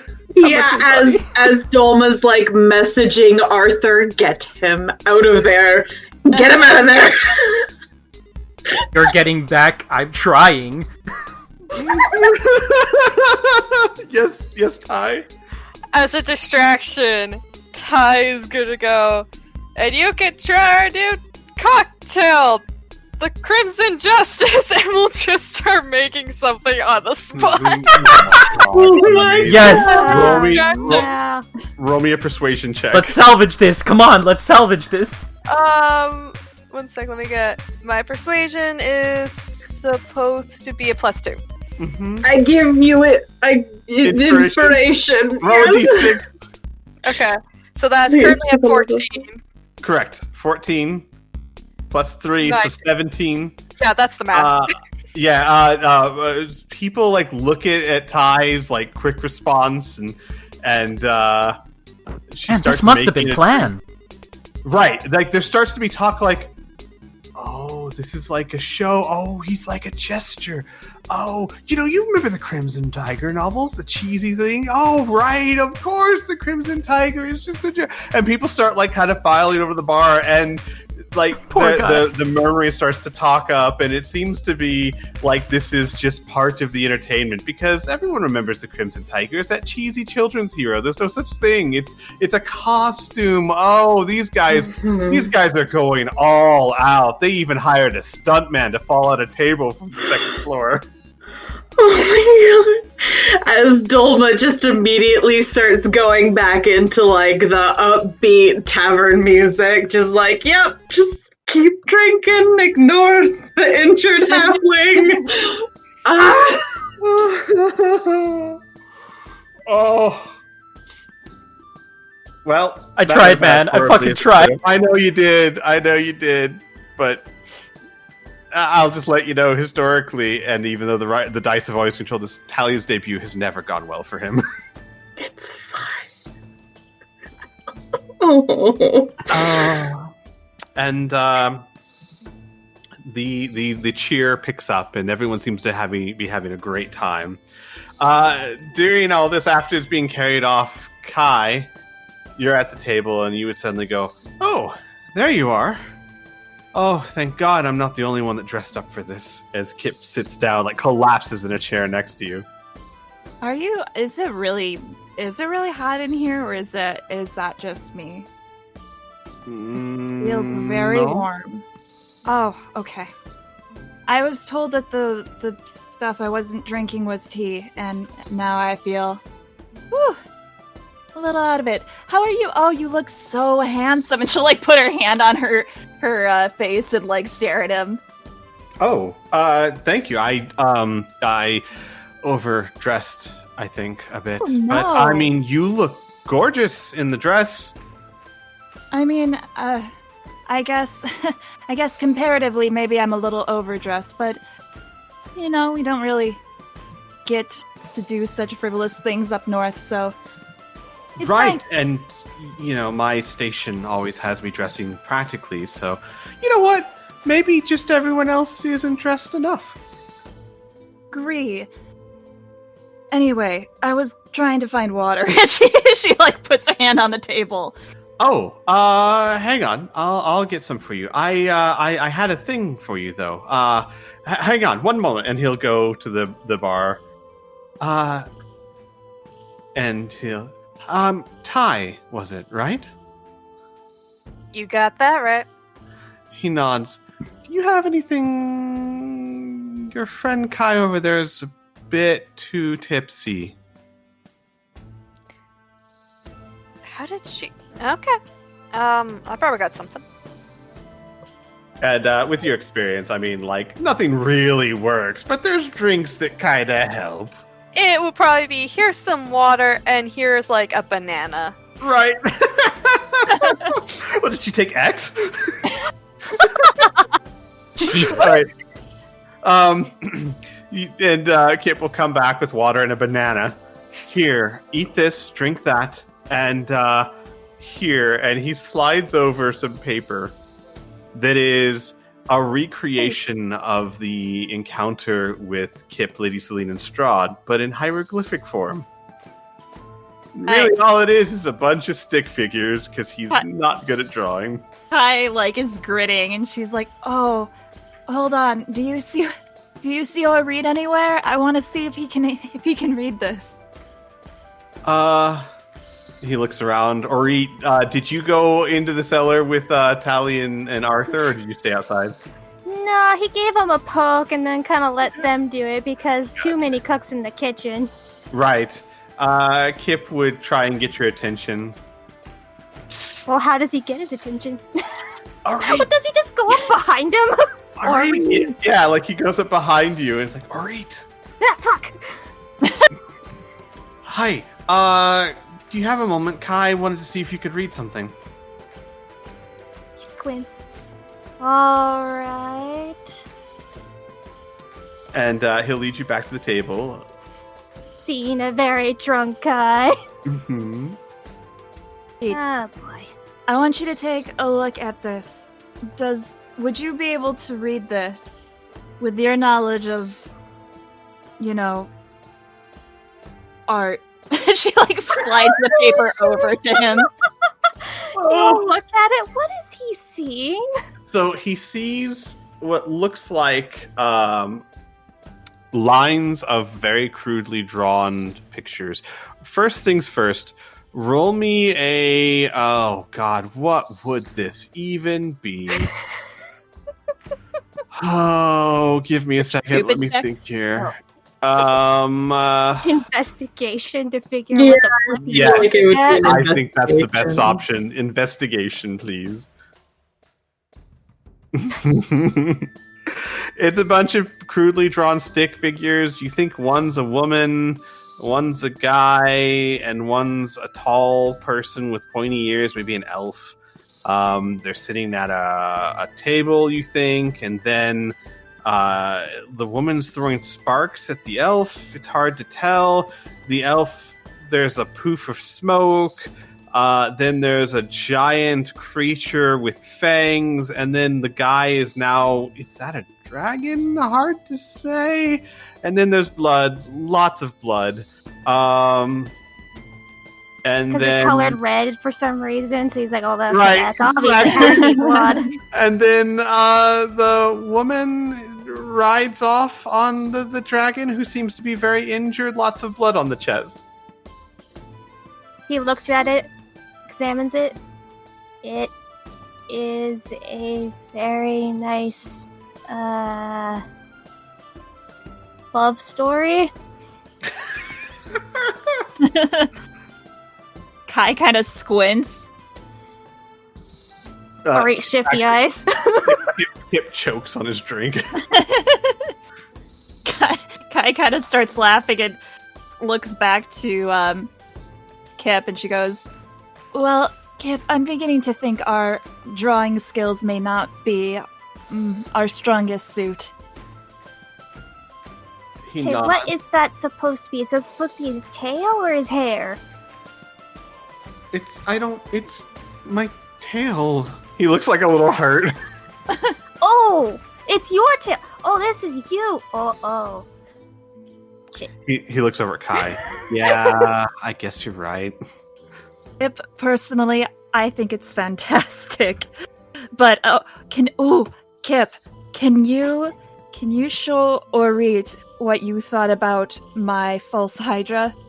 You know, with the teeth? And she'll kind of make the gesture. Kip looks at you for a second, and then he kind of puts his fingers in his mouth. Hi, I'm the false hydra. I've got big teeth. Kai's just like giggling. Probably more from the alcohol. Probably. He has no clue what to think. Yeah. He's not been in this inside joke, so he's just watching, nodding. The false hydra looked like he had bucked. Okay. All right. Thank you, Ari. Kip, this is wonderful. We'll find a different method that works better than this. I said it was a very nice love story. Love story has this much blood. Most drow love stories? She kind of tilts her head to the Not side wrong. and she goes, "Well, I suppose you're right." I mean, I don't know about you, Kai, but back home, in my tribe, most of the time, all love stories involve some sort of death. Sorry, I have a joke, but it's not a Thai joke, so there's just a random bystander behind you guys who go, "Have you guys ever heard of Shakes apples?" Yep, that's it. And Kip goes, so then we just write it out from now on? We'll see. I might throw in a few pictures if it's extremely sensitive information. Oh, hang on a second. Oh, Orit, roll me a perception check. Okay. 8! What's your passive perception, actually? Let's see here. Oh, passive perception, I think. 14. Okay. Yeah. Oh my god. Okay, Orit, while you're reading this, you hear, like, high-pitched giggling. Just... Does that sound like Crystal? Kai, you would hear this too, but you would know exactly who it is. Kai. No, it does not sound like Crystal, though Crystal's very amused. Just making sure. Crystal's probably the one that's like, a love story? Hey, Kai will bite her nail and look to Kip and say, Have you seen Mika at all? No, I haven't. I'm sure she's fine. Just wish she'd, check in. Oh, man. There's a tug on your hair.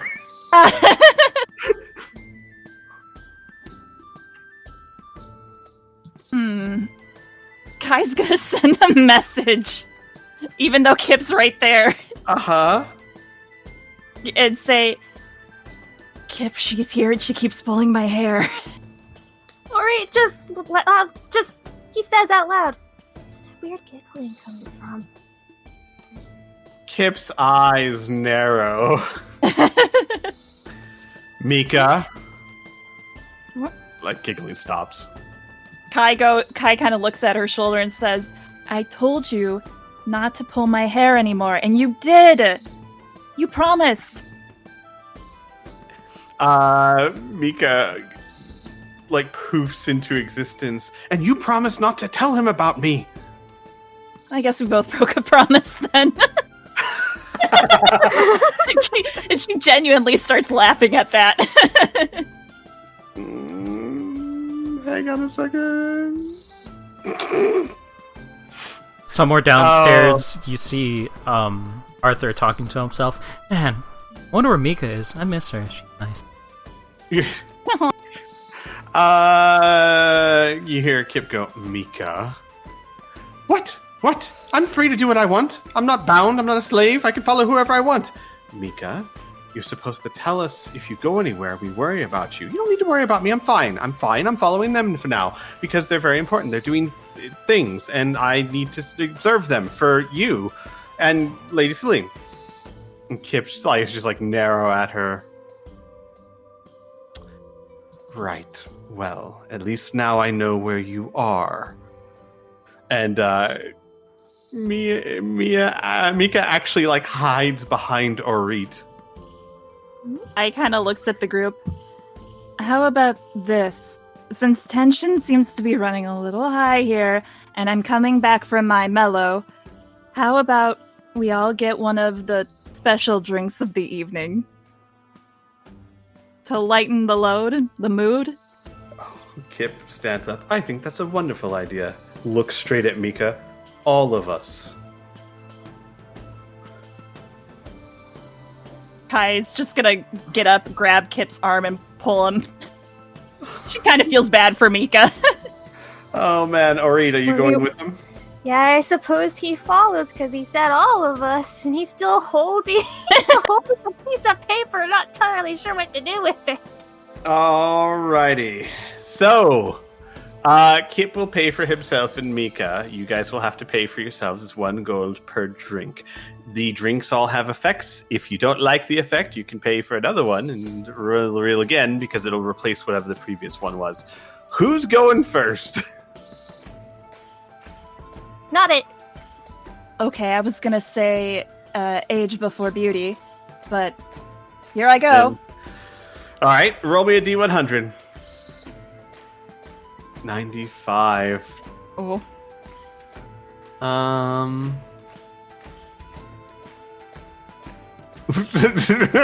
What? Okay. Marth goes, thank you. Give me 1 moment, please. And takes a cup and takes over to one of the kegs and pours what looks to be a rich brown color. Comes back to you. It smells of cinnamon and frosting. And on the wheel it says the sweet roll. Oh, it's gonna make me fat. Kai will take a sip. It is taste of cinnamon and sugar with a strong scent of rum. It tastes delicious. And you have an additional 1d4 to any pickpocket pickpocket checks attempted for the next hour. Cool. You feel sneakier. That's what cinnamon rolls do. Mm-hmm. They rob you blind. I did list. I got it. Humphrey did. Bring it up with him. Oh man, but it tastes delicious. Then I guess Kip will go next. Would someone like to roll for Kip? I feel like I shouldn't be rolling for these. I'll roll. Okay. I forgot how to roll. There you go. I was typing the wrong letters. 16.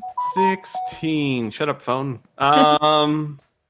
Marth nods and goes over to one of the kegs and pours something that looks black as midnight. And on the wheel it actually says Black Midnight. Oh boy. Okay. Kip downs it in one go, and he like makes a bitter face. He's like, "Oh, that was terrible. And he looks around, looks at himself, looks up. I don't feel any different. Does he look different? Nope, doesn't look different. Perhaps it was a drink that turns you into a dragon. He says with a smile. Uh-huh. I heard that little giggle. No. No, this effect is not something you would immediately notice. You'll just have to learn. He'll just kind of shake his I'll go head. into the bathroom after him. He'll kind of just shake his head and shrug and say, "All right, Mika, your turn." And Mika's like, "I don't really think this is necessary. Besides, I'm a fairy. I can hardly drink it all." And he pays the gold and spins the wheel. Can someone roll for Mika, please? I'll do it. Or Oh. Dolma can do it. Oh, All right, Dolma.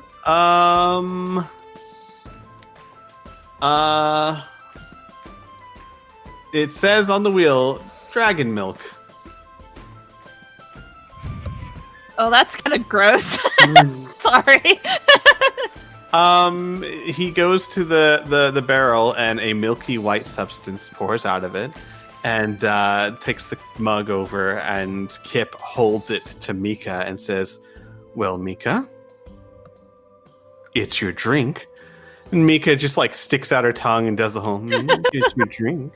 But she actually goes to it and she drinks it. And she takes a sip, which, you know, for you guys is a thimbleful, but for her it's a full drink. And she kind of hovers in the air for a bit, and she goes, "It doesn't taste bad. I mean, I don't know what the..." And she burps a line of fire. Is She Kip covers her charred? No, it's like, because it's a fairy, it's a very tiny line. It's like 6 inches. Beam. No, it's like 6 inches, and she covers her mouth. She goes, "Oh, what was that?" Oh, And does it again. boy. Kai's like, "Mika, can I hold you for a moment? You're like a little lighter. What? Like, Oh, like this a is little very lighter." And more fire just comes out. Oh, Kai's loving this. Oh, Mika, this is so fantastic. You look amazing when you do that. So It's for the so next cute. hour, Miku will be hiccuping fireballs. Oh man.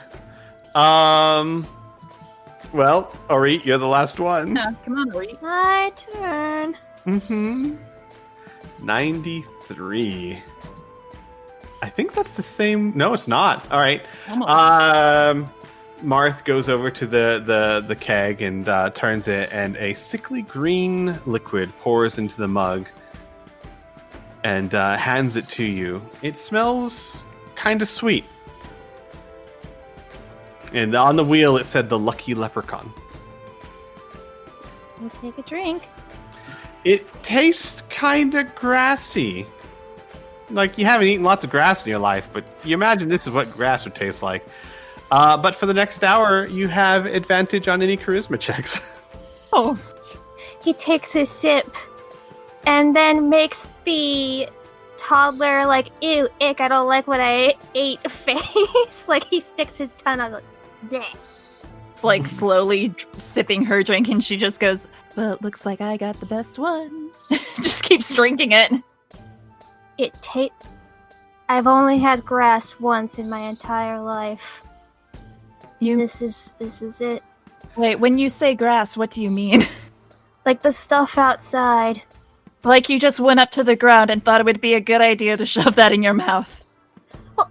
Only give me a little bit more credit. Come on. Oh, Yeah. so you A sauteed line of it. fire like goes between you two. Like every time she sees that, she just like Kai just like bursts into like a fit of giggles. There's something, I think it was all the time that Kai had her hair pulled. It just feels good to see that.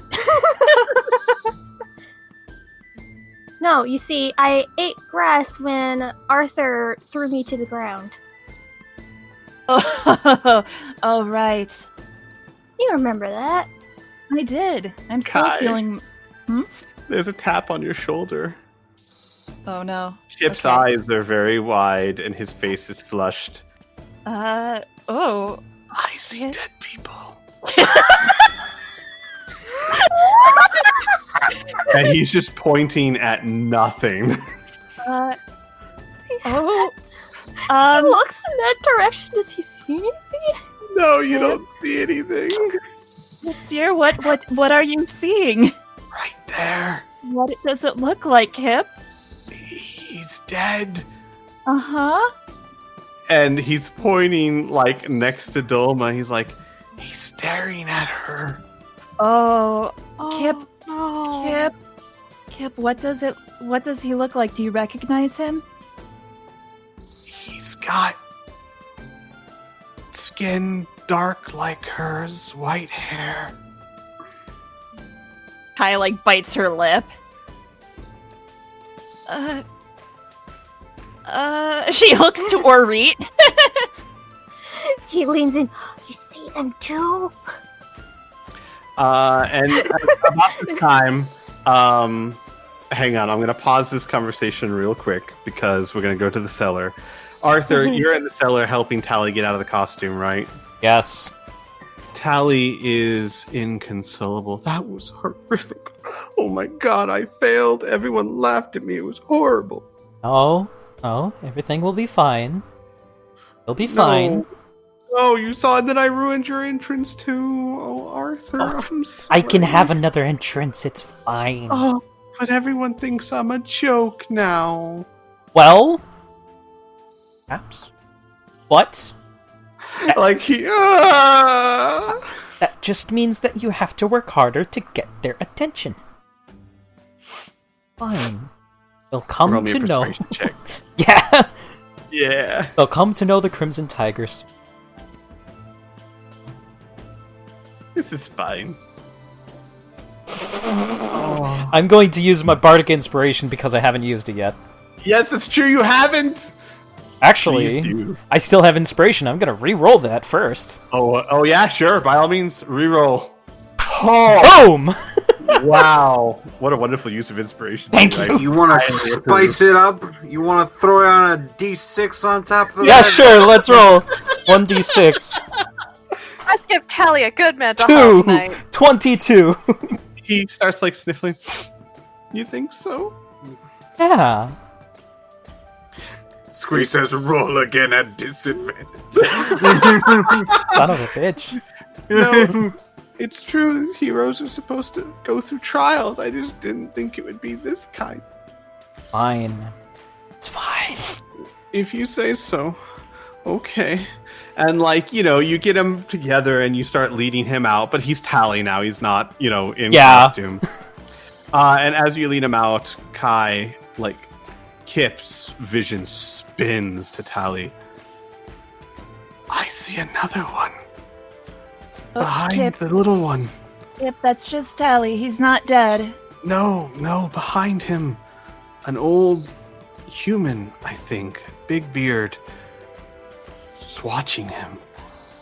This is Okay. weird.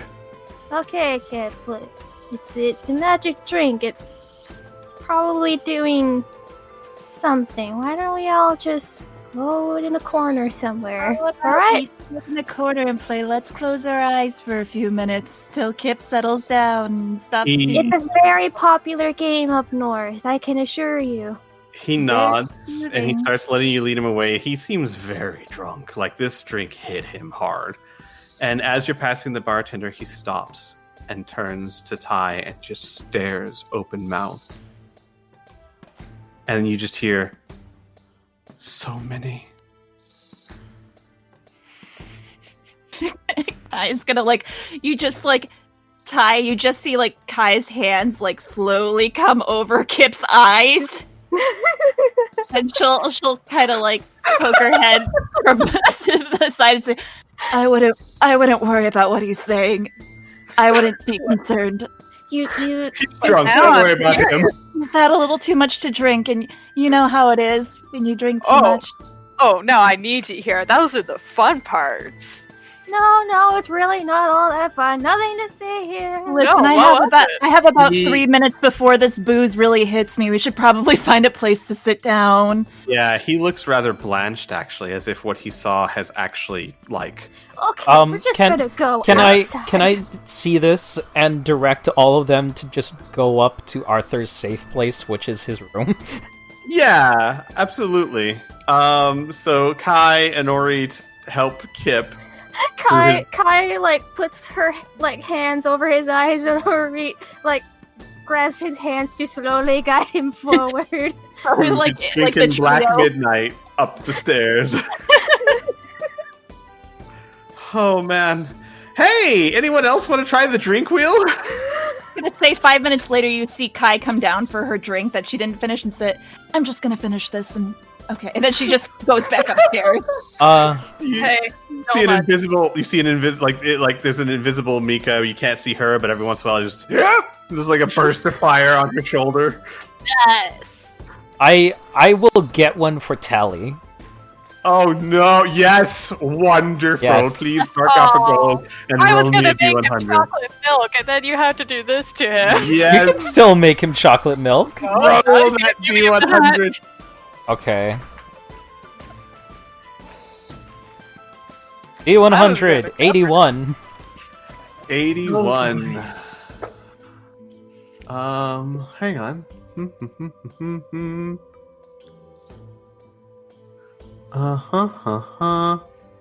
Hang on. Oh. Oh?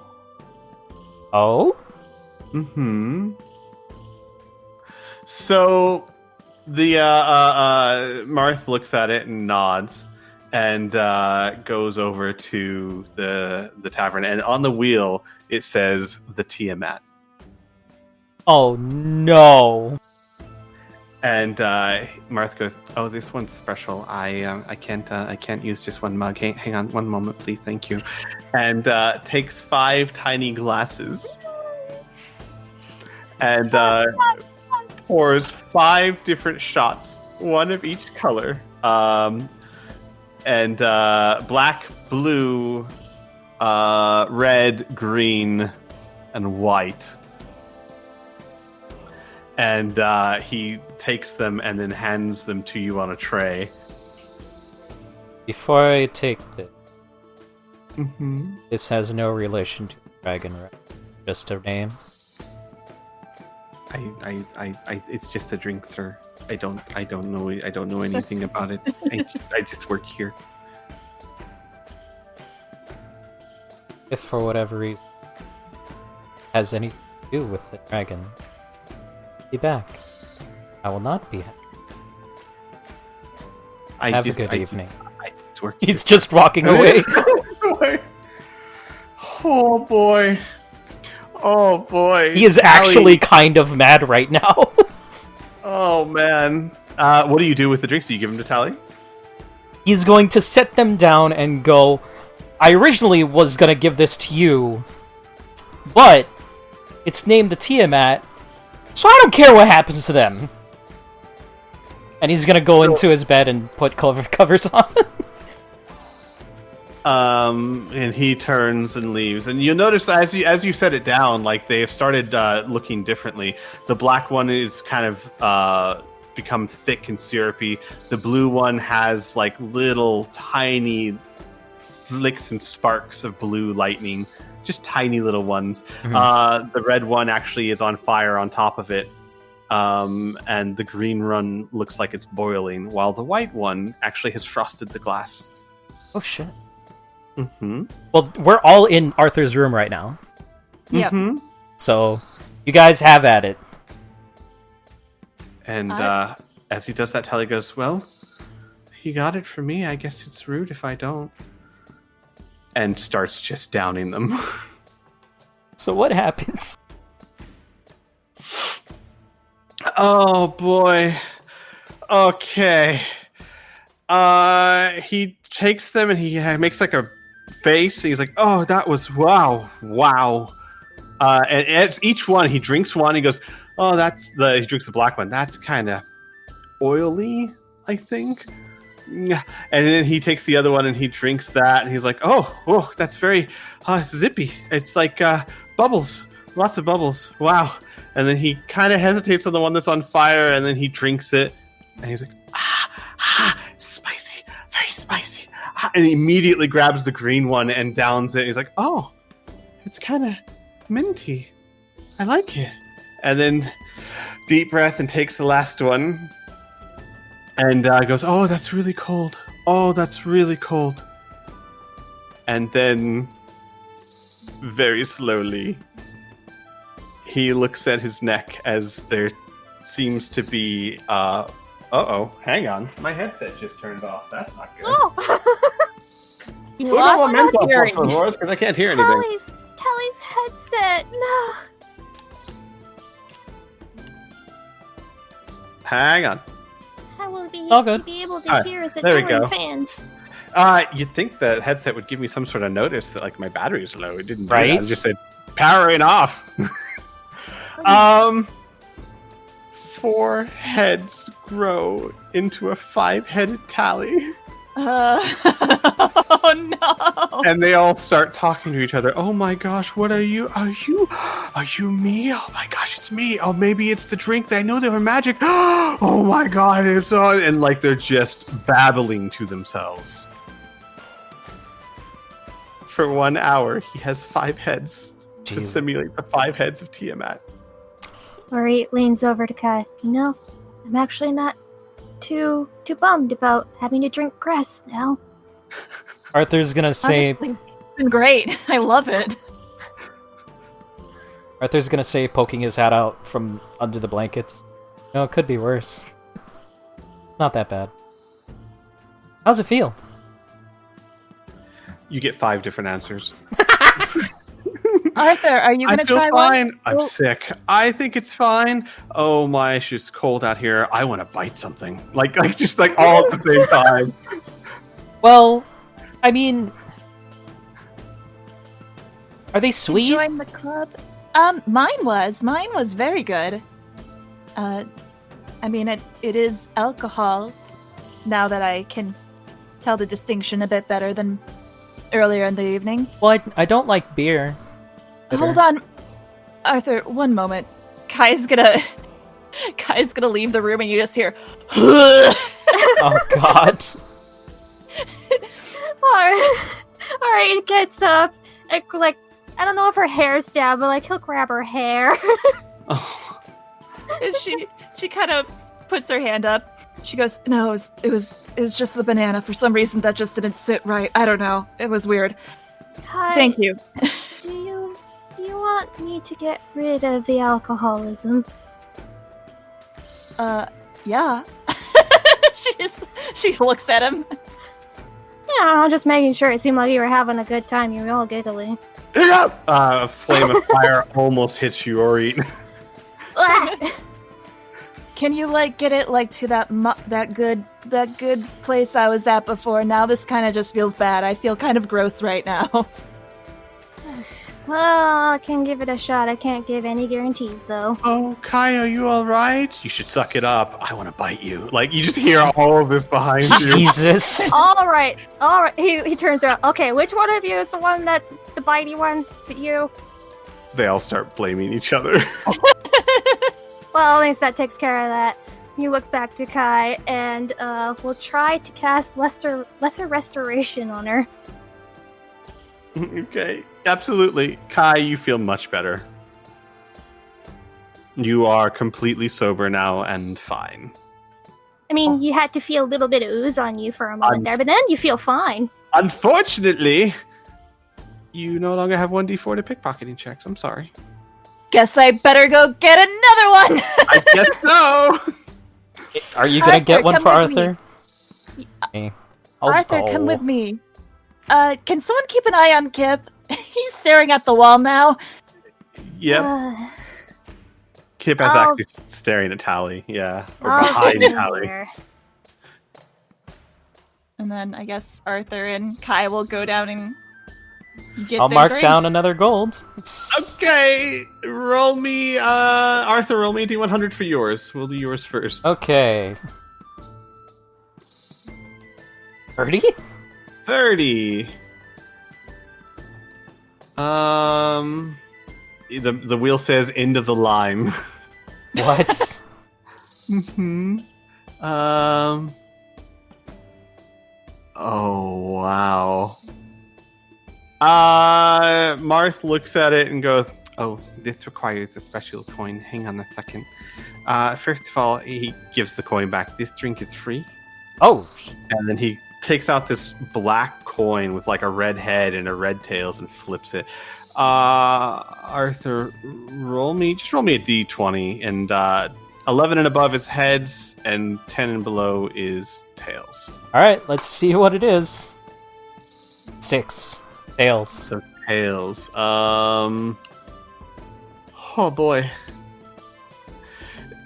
He goes over to the barrel and hands you a mug of what looks to be very high quality liquor. Seems to be kind of rum. It's golden, and it smells somewhat sweet. And do you take a sip? He'll look at Kai. She encouraging him to drink. She just kind of has a smile on her face. It says, "You're among friends, so you'll be okay." Okay, let's drink it. What happens? It tastes very high quality, very sweet. I mean, for alcohol, right? Mm-hmm. However, the second... It's got that alcohol taste, though. Yes. Ugh. The second it touches your lips, you have an undeniable urge to drink more and more and more. Roll me a Constitution saving throw, please. Oh, okay. Let's see. 19? Okay. You immediately get another one. You can't help yourself. Another cup. And down it. Now you've had 2. Roll me another Constitution saving throw, please. Alright. 11? You immediately go and get another one and down a third one. Roll me another Constitution saving throw. Arthur, maybe you should hold back. 22? You can resist it. After the third one, and this is very powerful liquor, so this is like really hitting you. Basically, you are forced to drink until you pass out or make a DC 20 Constitution saving throw. God. Man. Good thing it was you and not someone with really poor Constitution saving I have a throws. +6, man. So after the third one, I mean, this is powerful. You're hit hard, but you're able to resist it. You're like, you want it. It's that craving. You really want it, but you're able to hold off. Let's take another one. Fuck it. Okay, then. Drink one more. Constitution save 12. You after the fourth one, you immediately go back and get a fifth one. Roll me another Oh my god. Arthur, after the sixth one, you lose consciousness. Arthur literally drinks himself into a stupor. He just puts the mug down, and his head hits the table, and he's done.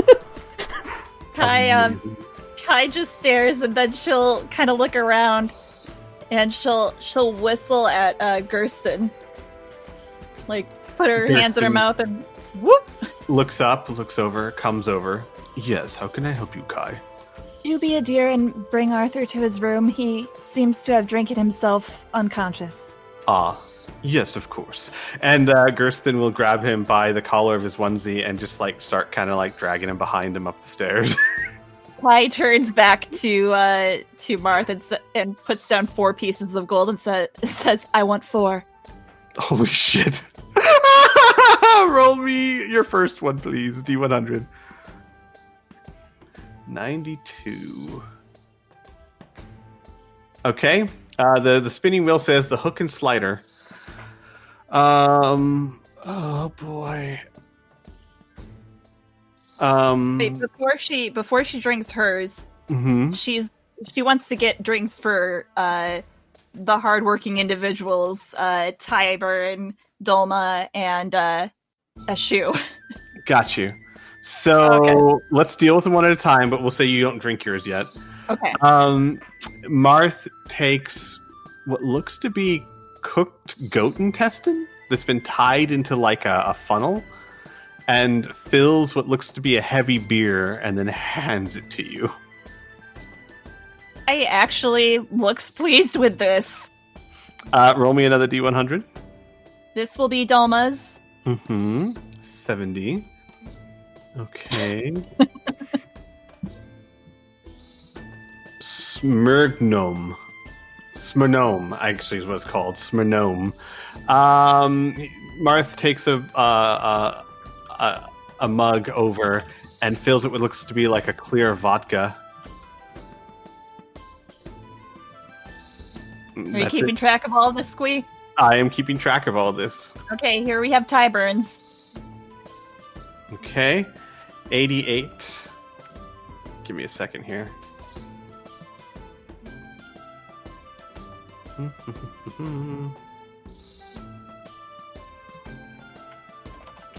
88 says, oh, we've gotten that one before. Liquid nitrogen. You can spin again if you don't want to.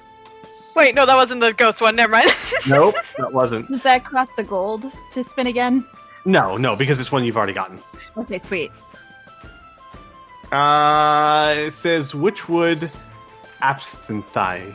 What? Okay, maybe someone can pronounce Absinthe. this. I sure can't. Absinthe? Yeah. Absinthe. That is strong alcohol. That is almost pure alcohol. Let's for Uh, Tyburn. Absinthe It's perfect. is basically like it's kind of like the soda of wines. It's made of grapes. Oh, I know a bunch of boy. people are going to be mad at me for that, but it's made from grapes just like wine, but it's not fermented. Oh, Ty. Ooh, this is going to be nice. Ty, No, I'm I- going to send this one to you. Or it's not fermented as long. And you can do with it as you will.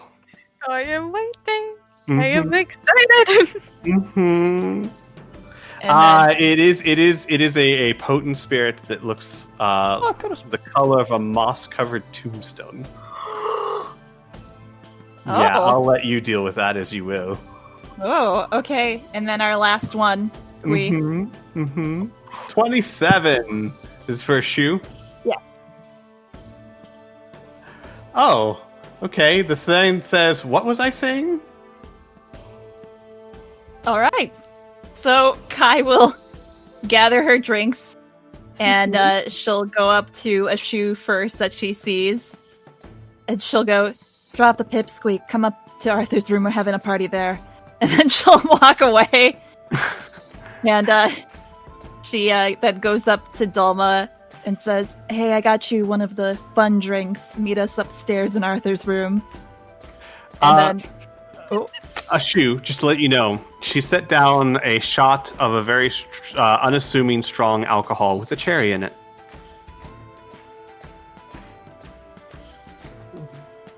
Where's the pipsqueak? Gumphrey? Humphrey's right there next to you. No, Gumphrey, as soon as, like, his dinner date was destroyed, he kind of dropped his head in his shoulders and left the bar. Oh, did he? Yeah, Oh, poor Gump. I mean, That's the fine. crushed gift is still there if a shoe wants it. She would definitely pick that up. Oh boy, a shoe. The gift. The gift is you can see it. It's not damaged as it is a magical item. It is a scroll case, but when you roll it out, it is a pocket dimension for books. Basically, you take a book and you slip it into the case and it holds it. And when you do so, the spine of the book appears on the scroll so you can read it. And to remove it, you just kind of brush your finger along the spine and the book pops out.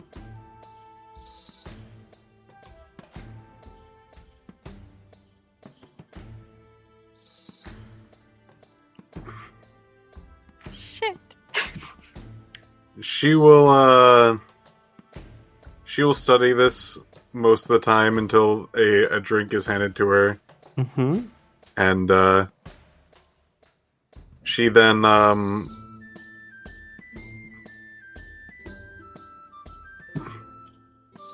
she looks around at the party. She takes the drink and gift in hand, Mhm. walks over to tall man, who's no longer tall. Who's he? Gersten. Girthston.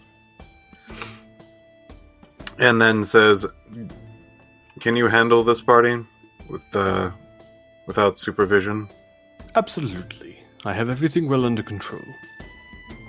Good. She sets down the drink, puts a napkin under it to make it look nice. Anyone who looks sad, say it's a free drink. Oh, that's gonna be fun. This drink, what was I saying? Basically, it's taken usually in the middle of a conversation, which abruptly stops once you take it. Whatever they were talking about, none of them can remember. Well, typically the person drinking can't remember.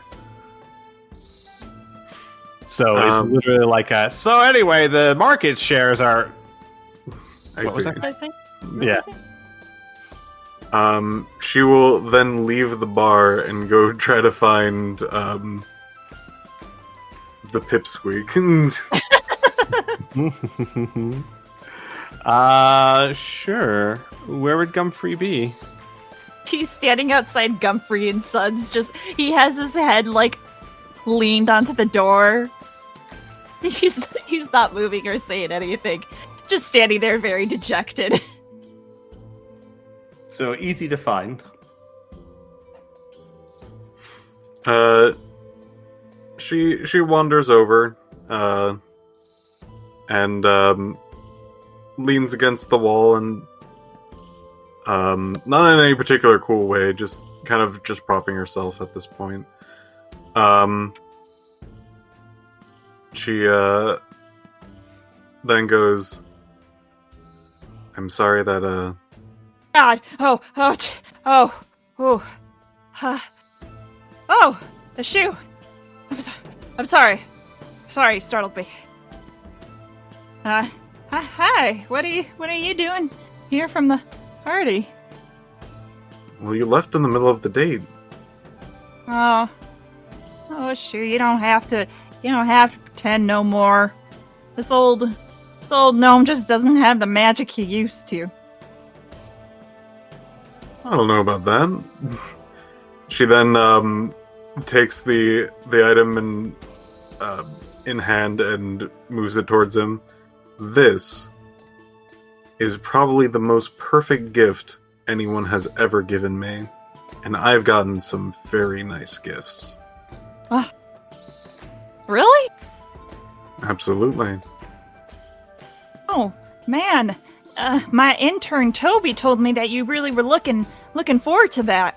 I'll have to thank him for well, I mean I gave it to you from my pockets. I bought it for you as a gift, but I'm so glad. I'm so glad you like it, Ashu. I like it very much. I'd also like it to be given to me as a gift. I found it, and I'm sorry I unwrapped it for you. And she hands it back. It's a gift back? Yeah, she then, if he looks confused, she'll go,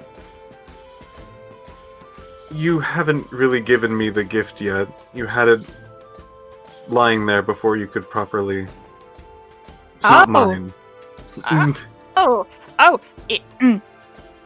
Milady, it would be an honor if you... She leans off the wall and gives a small, curtsy. He has the biggest grin. It would be an honor if you would accept this gift from me, your humble Gumfrey and son. Without the son, because my sons are probably still at the party drinking.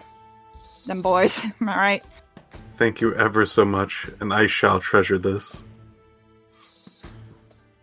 Hey. Let's go back to the party issue. Let's go hang out with our friends, huh? Well, your friends that I'll just say are my friends too. I heard that they're having a drinking party. Oh, How about if we go and crash it? Yeah, sounds like I'm into that. Let's go. All right. He starts jogging. Amazing. So, while that's going on, a couple of things. Ty, Hmm? do you drink your drink? How late in the night are we? No, still fairly early, actually. Maybe 2 Okay. hours in. Oh, okay. Does she know these are magical drinks, or She knows they're magical. She doesn't know what they do. I like, would does have she said know that they were the fun drinks. Mm-hmm. Referring That- to the magic. I don't think fun drinks would equate with magical drinks. No. She knows. Everyone knows that these drinks are magical. Okay, does she know? Because I'm kind of deciding if she does it now or later. Hmm. So should we She tell know you to these ditch? Hmm? Oh, Kai would have said to ditch the bar and meet her upstairs with the rest of the group. Okay. Yeah, I guess Gersten's still there, so she'll to Gersten be like, "I'll be back in like an hour or two, and we'll go upstairs." Yeah, Okay. and Kai would do the same thing to Dalma. She All has right. not drank yet. Dolma, you have been doing a wonderful job. Do you take a break and take your drink? Do you go upstairs? What's going on? So Dolma enjoys indulging, but she knows herself too well to drink before the end of a set. Can I roll a persuasion? Ty? Real quick. Hi. Who's rolling? Kai. Just as- Kai. Kaitana. Roll a Yeah. persuasion. Sure. See? Persuasion, where are you? Persuasion. I'm not very persuasion. Yeah, so she will actually, before she leaves, she'll let her know that she wants to finish her set before she actually starts drinking, which is probably going to be going on for a while. Mm-hmm. So, everyone is currently upstairs with the exception of Dolma, who's finishing her set, and Ashu, who is coming back in with Gumfrey.